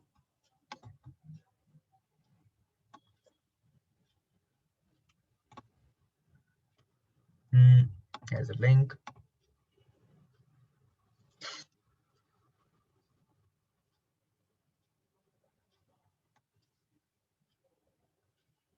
remoteassociatestest.com.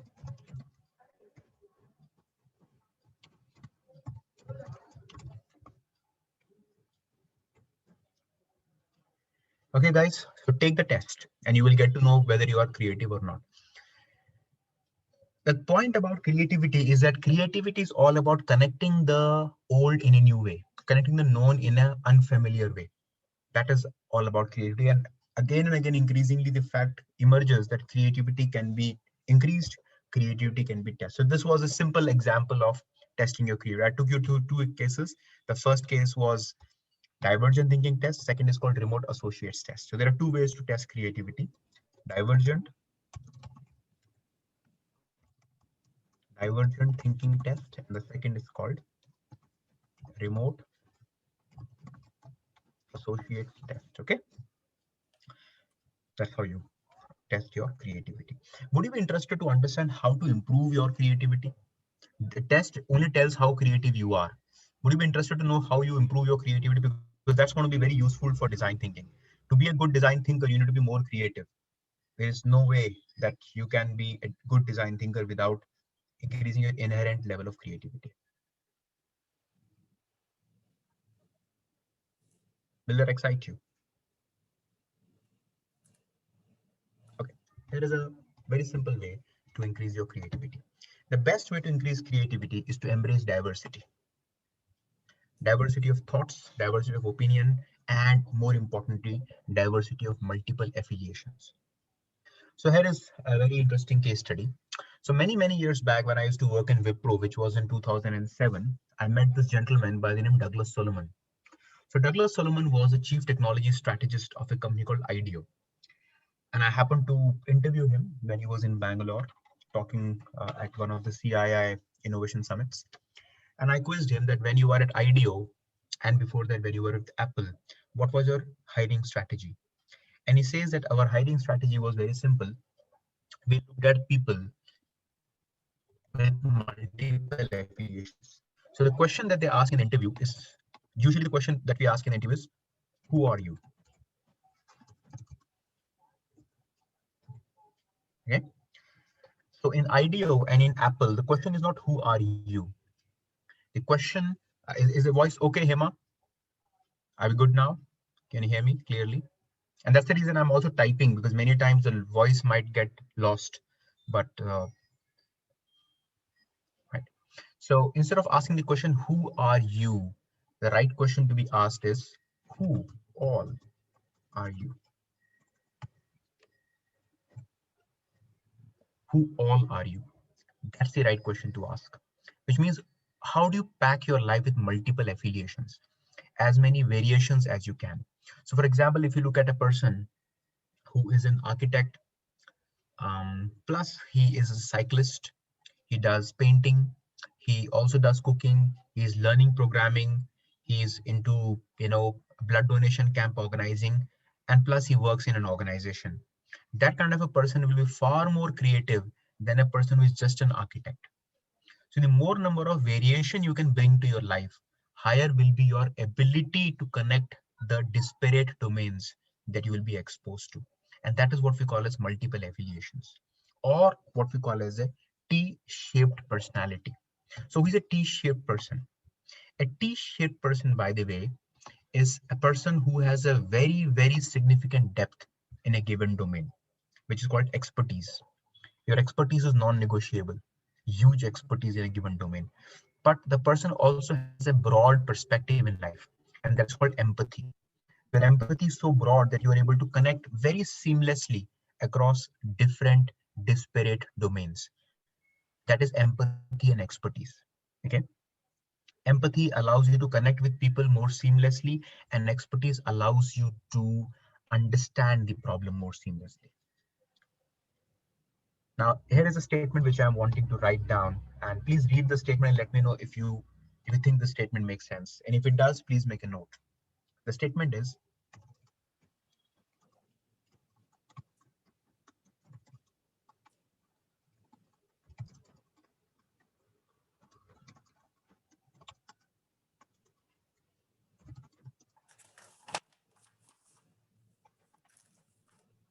as a statement, you get a seat on the table for your expertise, but you get an audience for your empathy. If you don't demonstrate empathy, people aren't going to listen to you. You might get invited to a session because of your expertise, but you will only get people to listen to you because of your empathy. You think it makes sense to you? That's why empathy has to coexist with expertise. Yes, no. What do you say, folks?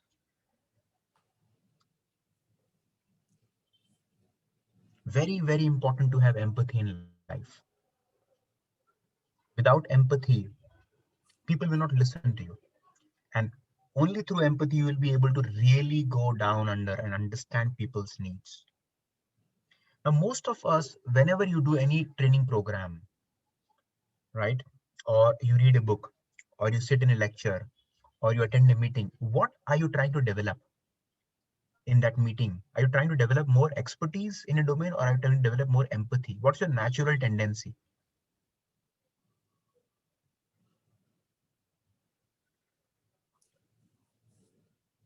When you attend programs, read books, sit in a meeting, do client talk calls, work on a PPT, what are you trying to develop more and more and more? Actually develop more expertise, isn't it? Expertise is what you develop very subconsciously, because your expertise generally corresponds to your immediate deliverables, immediate gratification, which could be in form of money, etc. But here is another very interesting point of view. Let me know if it makes sense to you. Expertise comes when we read, research, listen, attend training programs. Yeah. So we are, because expertise has a direct economical value, isn't it? In our current equation, very well said, Hema. I love that. I love the statement that you made. Expertise has a direct economic value. Empathy does not have a direct economic value. Empathy has a direct social value. And that's a distinction between empathy and expertise. Here is another point of view, and let me know if this makes sense to you. Okay.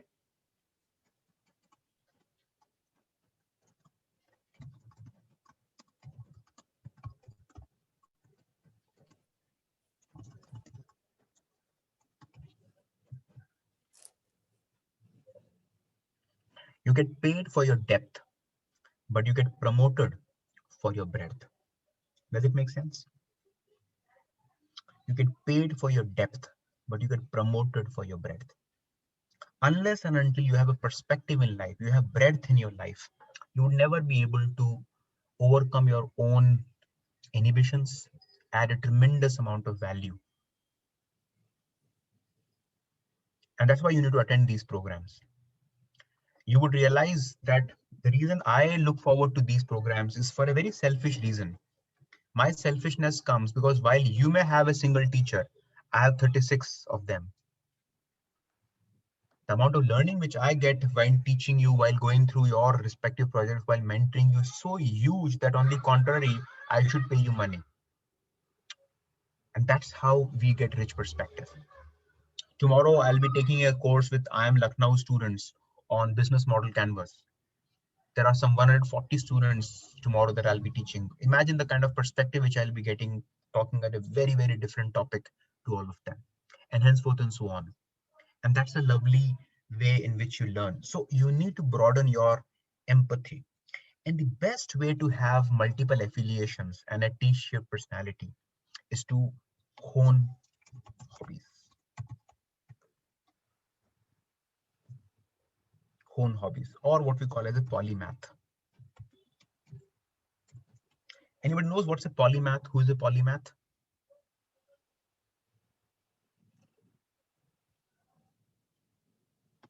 Who's a polymath? So, and who, multi-talented, that's right, Raja. And who has been the most famous polymath of all times, documented? The most famous polymath in the known history. Da Vinci, absolutely. And Srini says Einstein. Nikita says Leonardo da Vinci.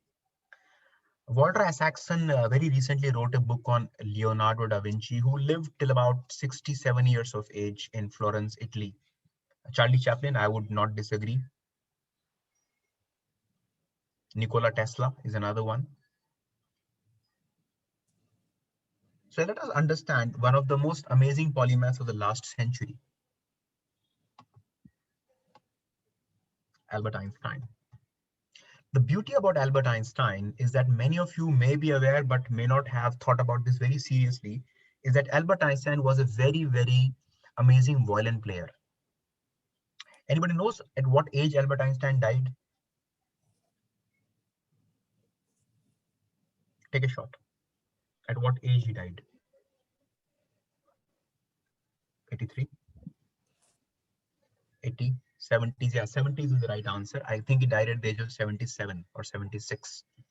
Albert Einstein. He died in Princeton because he was teaching in the Princeton University, US, and he died of internal bleeding. At the age of 8, Albert Einstein picked up playing violin, and he is quoted saying that if I wouldn't have been a physicist, I would have been a violin player. He used to judiciously give time to playing violin. Do you think that there is a relationship between his ability to play violin and his conjuring up of E is equal to mc square? Do you think so? Do you think violin has anything to do with his ability to think of the special theory of relativity? The answer is a profound yes. Now, here are two very, very important insights which I would like to offer to you. The first is this, that the beauty about playing any musical instrument is that there is hardly any musical instrument in the world, hardly, okay? You can always have exceptions for anything for that matter. There is hardly any musical instrument in the world in which you do not use both your hands almost simultaneously. Whether it's the violin, guitar, tabla, sitar, drum, flute, almost anything, banjo, almost anything, you use both your hands simultaneously. Harmonium, 2 hands. Almost all the instruments you use both your hands simultaneously. The reason why using both the hands simultaneously, not sequentially, simultaneously, is that it allows both the halves of the brain to get connected better. And that's what happens to corpus callosum. So for those of you who are parents, and otherwise also, I think picking up a musical instrument is the surest way of increasing your creativity. It's a guaranteed way of increasing your creativity. Second thing is try to use a non-dominating hand. I am a right-handed person. My dominant hand is right hand. But whenever I read a book, I always try to use my left hand. Yeah, harmonica could be one. Yes, Michael. Harmonica could be an exception. Whenever I use my left hand, when I'm reading a book, I use my left hand to write and to draw underlines. I use my left hand to play table tennis. I usually use both the hands to play table tennis, and I'm using my left hand to eat with spoon, etc., etc. So by cultivating the non-dominating hand, you end up increasing the connection between the left half and the right half of the brain. But for that matter, continuing on the curiosity of Albert Einstein, let us understand one very interesting thing about Albert Einstein. Any one of you knows what happened to Albert Einstein after his death? Let me not steal the thunder from any one of you. Let me show this video to you.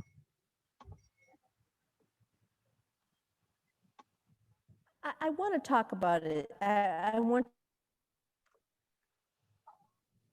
you to talk about his brain, what we know actually physically. What do we know from Einstein? So you need to tell the story about what actually happened for those in the audience who... Well, you know, cut me off because it's a long story, but it begins, the story of the brain begins when he passes away on April 18th, 1955. He knew he was going to die. He'd actually been living on borrowed time. He had an aortic aneurysm, abdominal aortic aneurysm, and you didn't have much you could do for it in those days. He'd actually had an operation several years earlier. They would wrap cellophane around it with the idea that you'd scar down to keep it from rupturing, but it didn't hold, and it came back, and he knew it, and so April 18th, 1955, he passes away, utters a few words of indecipherable German, we don't know what he said, and the body is taken down for the autopsy, the routine postmortem to determine the cause of death. And now, had he left instructions? No, nothing. There is nothing in the will about the disposal of his body. Somehow it was known, though, he wanted to be cremated. That was known. April 19th, which that thing you just showed was the next day in the New York Times, his family, basically his son Hans Albert and his executor Otto Nathan, read that the brain has been kept. And they're going, what? Nothing mentioned in the will, but that was like not on the script. and they go to the pathologist, Thomas Harvey, a guy in his 40s, who's the only chief pathologist at this little little hospital, Princeton Hospital. And Harvey pitches the pitch of his life, and he says, we're never going to get another chance like this. Let me study the brain. And Hans Albert goes for it, and so does Otto Nathan. So what do we know? What do we know as a result of preserving? I mean, I can show you some pictures. Let's do that. Okay. Let me tell you what we don't know. We'll start, okay. Okay, it's not a bigger brain. It's not a bigger brain. Okay, that's, It's not bigger. It's not bigger. It's 1,230 grams, not a big brain. So if you're into the bigger is better, it doesn't work for central nervous system. But the architecture is different. And rather than me say, well, this squiggle goes there and that squiggle, let me, okay, all right. So let me just orient you real quick. Cut me off if this goes too long. Okay, frontal lobe, that's the back of your brain. This is his right hemisphere. Right there is the split, the hemispheric split, inner hemispheric split. Okay, just the highlight, the game highlights on this. Okay, here's your frontal lobes. 1, 2, 3, 4. 4 frontal gyri. The great majority, of us have 3. He had 4. That is a serious anomaly. How do we know that? Because there are standard atlases of brain anatomy, Ono and Connolly. And again, I am stealing from my colleague Dean Falk, who's the real anatomist in this, and she pored over this brain. But in any event, that is not standard issue, that frontal lobe. Okay? So all right. One more makes a big difference. Okay, got it. Yeah, I mean, that's the, if I say anything more than that, you're going to say, well, you're a phrenologist, and I'm not.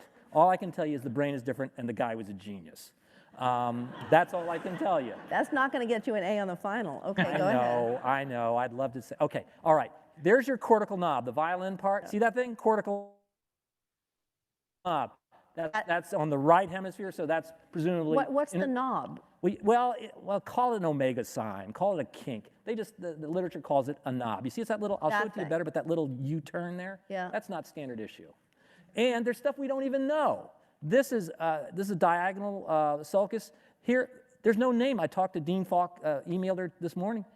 There's no name for that thing. It's not described in regular anatomy textbooks. So he's got a lot of variant anatomy. Okay, this is if you cut the brain in half, okay? All right, so that's the frontal lobe, that's your occipital lobe, that's your corpus callosum. That's the fiber pathway that connects up your right hemisphere with your left hemisphere. We didn't do it. We recovered this photograph. These photographs have been lost for half a century. We recovered these photographs, and now we start to analyze them. And Dr. Men, Wei Men out in East China Normal, sees the photo, goes, wow, look at that corpus callosum, sets up a computer program. He's got a larger than normal corpus callosum. Large, not for age-matched guys, but for even young people. He's got greater internal wiring anatomically with his corpus callosum, which opens up a whole other can of worms where you're not really talking about the stuff on your surface, on your cortex, you're talking about the internal wiring. And this is a sign of greater white matter internal wiring, or if you want to use the sexy new terms, connect. He has a different connectome. So his brain really was different than everybody else's. No doubt about it. Right, guys? So this video I dug out because I was quite curious to understand this man. A couple of critical highlights which I would like you to understand from Albert Einstein's brain and Albert Einstein's life is this: that science and art must coexist. By the way, was this video useful? Just forgot to ask you. Was it useful?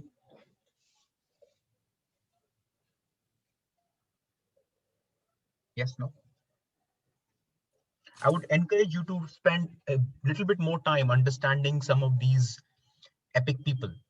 And the fourth book of the day, which I would like you to read, it's a must read in my opinion. And I have this rule of thumb that whenever I do any program, 10% of the proceeds from the program goes into buying books, to an extent that I'm running out of space. But that doesn't make the reason for me to stop buying books and stop reading them. One of the best books on this, how art and science coexist in creativity, is a book called The Originals. Okay, by Adam Grant. It's a brilliant book by Adam Grant, the original. What he talks about, Adam Grant is from the Wharton Business School. What Adam talks about in this brilliant book is the fact that he studied Nobel Prize winners, Nobel laureates in physics, chemistry, and biology, or medicine as they call it, between 1902 and 10 years back.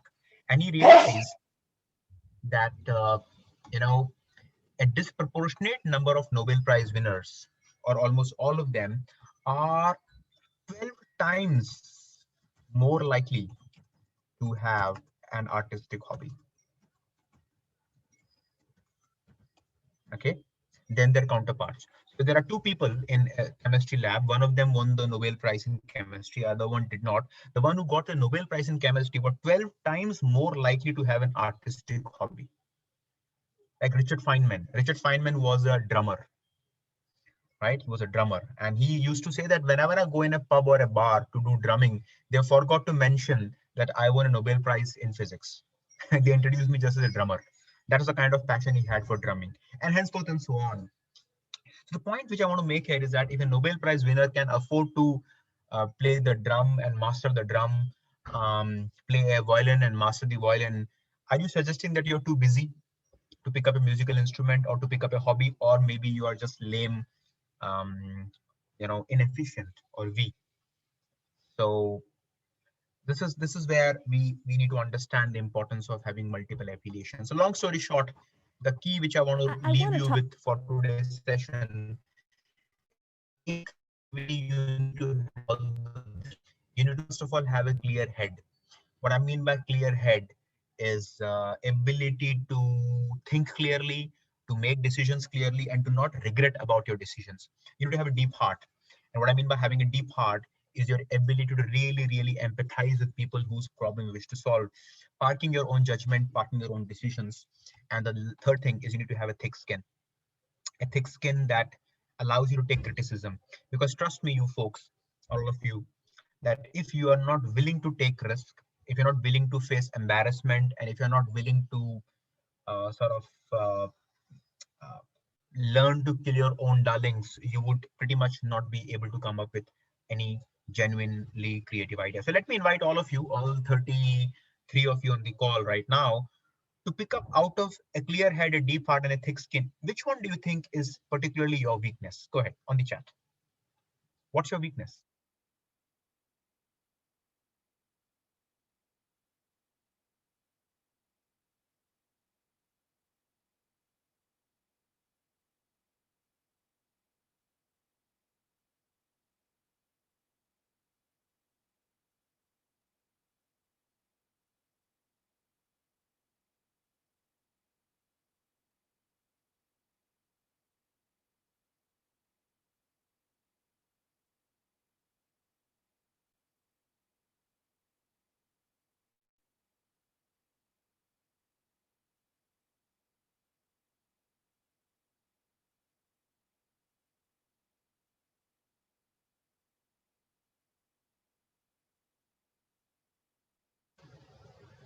As I see, um, almost all of you, or at least most of you, have identified thick skin as a particular area of deficiency, isn't it? You're saying I'm not as thick skinned as I would have wanted to be. That's completely understandable. We Indians are not necessarily thick skinned people.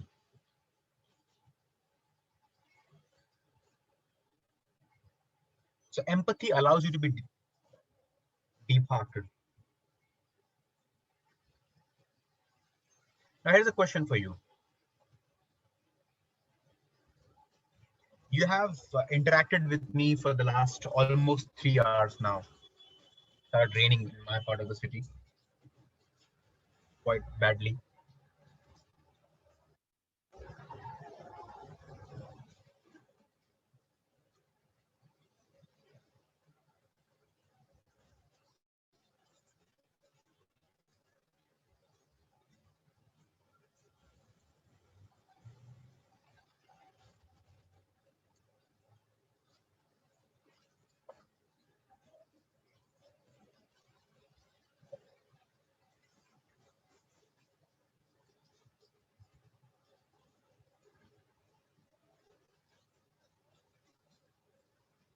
You can't hear me? Can you hear me now? Okay, all right.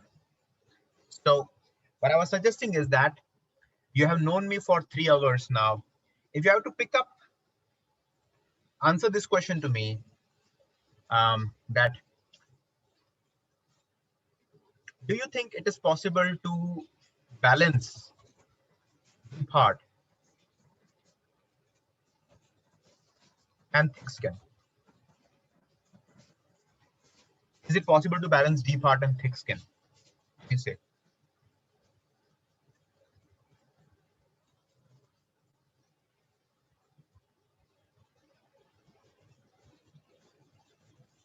Can you give me an instance in our conversation in the last 3 hours where you saw me doing so? Can you write down on the chat an instance where you saw me doing so?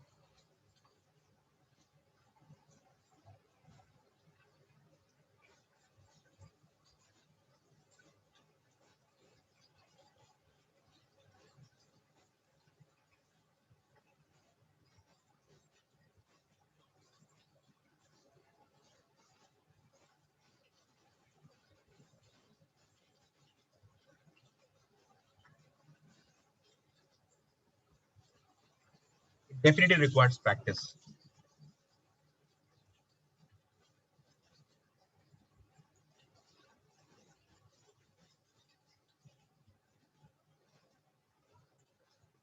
So it's very critical to have a blend of thick skin and deep heart.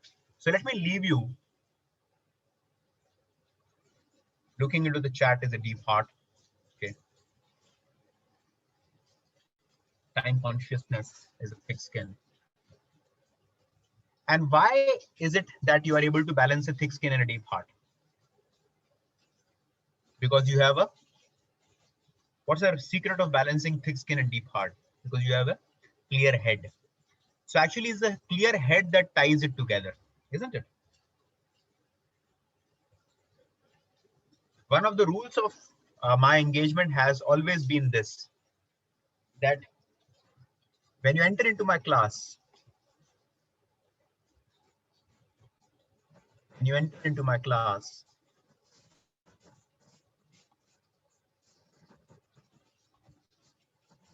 all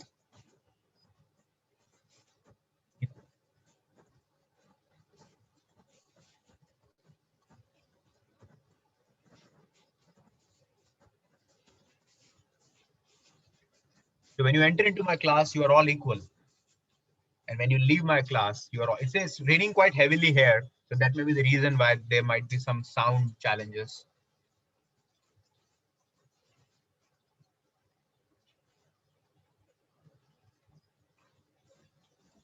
So I treat everybody with an absolute sense of non-bias. And that's critical. And that happens because of clear head. So let me leave you all with one very amazing demonstration of a clear head, a thick skin, and a deep heart. It's one of the most amazing videos I have seen in a while now. Let's hear it out.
Stay with your brother.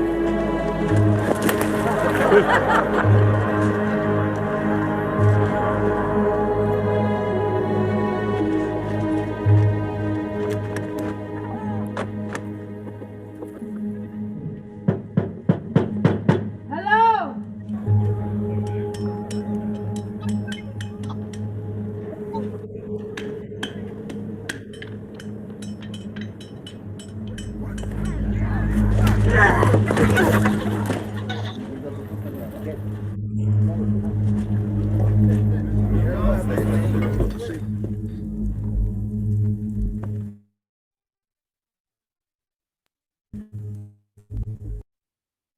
Is the pharmacist in here?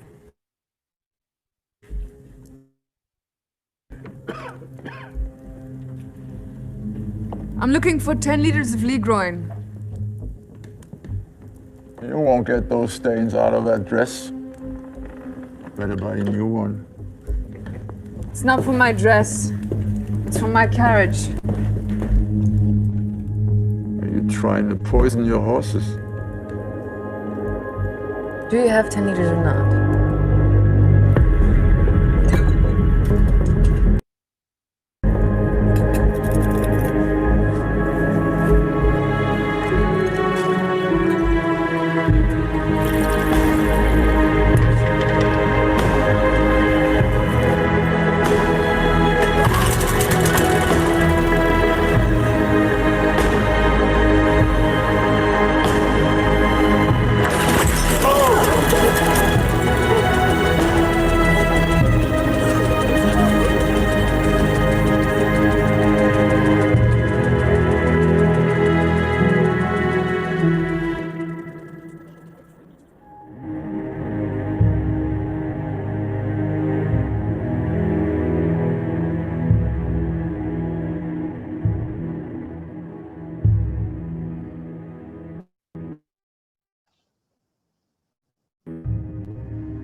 Right, guys?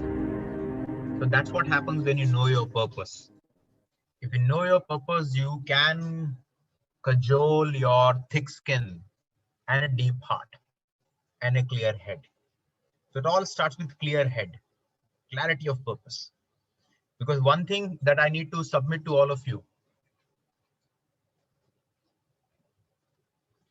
is the fact that it's absolutely impossible, if not almost impossible, that if you have to bring your original idea to the world, then you need to defend it from the naysayers, right? So that's what brings an end to our session in the last 4 minutes.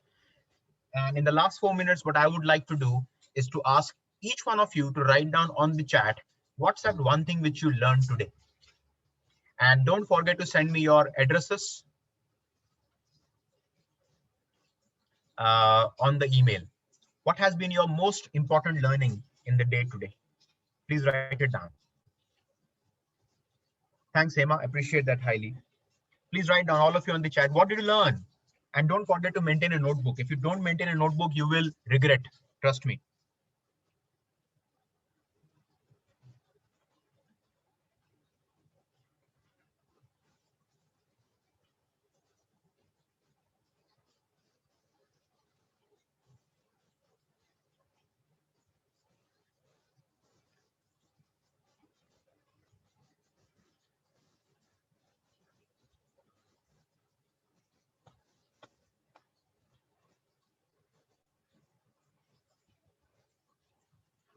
Lovely. It's so amazing to read what you guys have written. Think with your hands, think slow.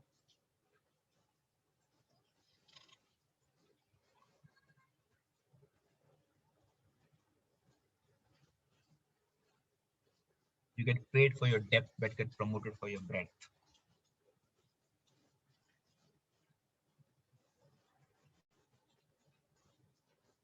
Defend your identity.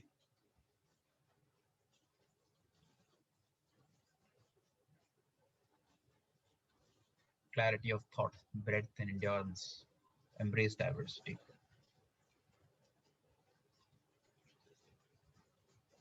Good point, Michael.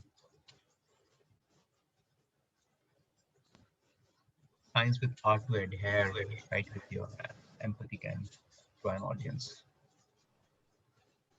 Yeah. Remote associates test. Polymath. Do read the books. I can never ever overemphasize on the importance of reading books. Slow hunch.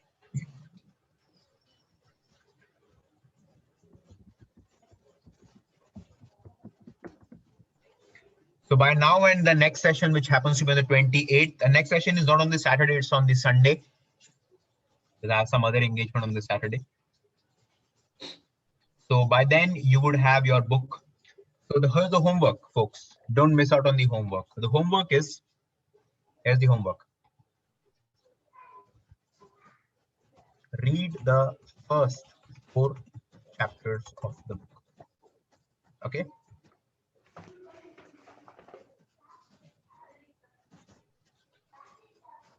Read the first 4 chapters of the book. We'll have a quiz.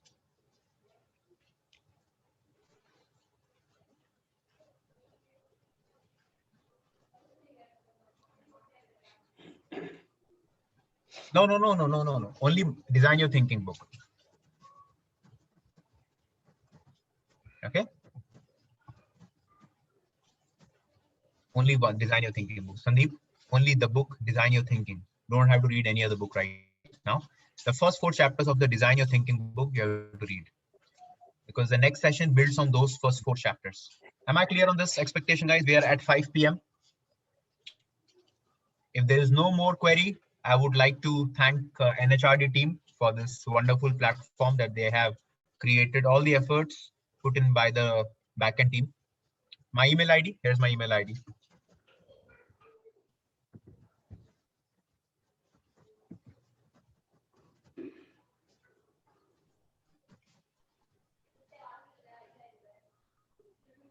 There's no audiobook right now.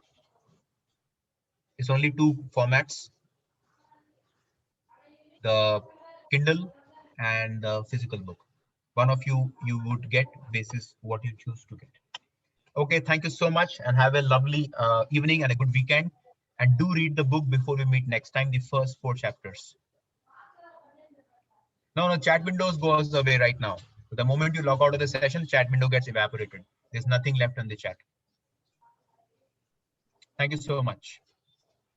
Take care.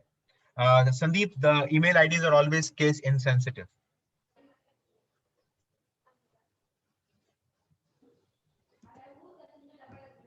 Thank you, guys. Bye.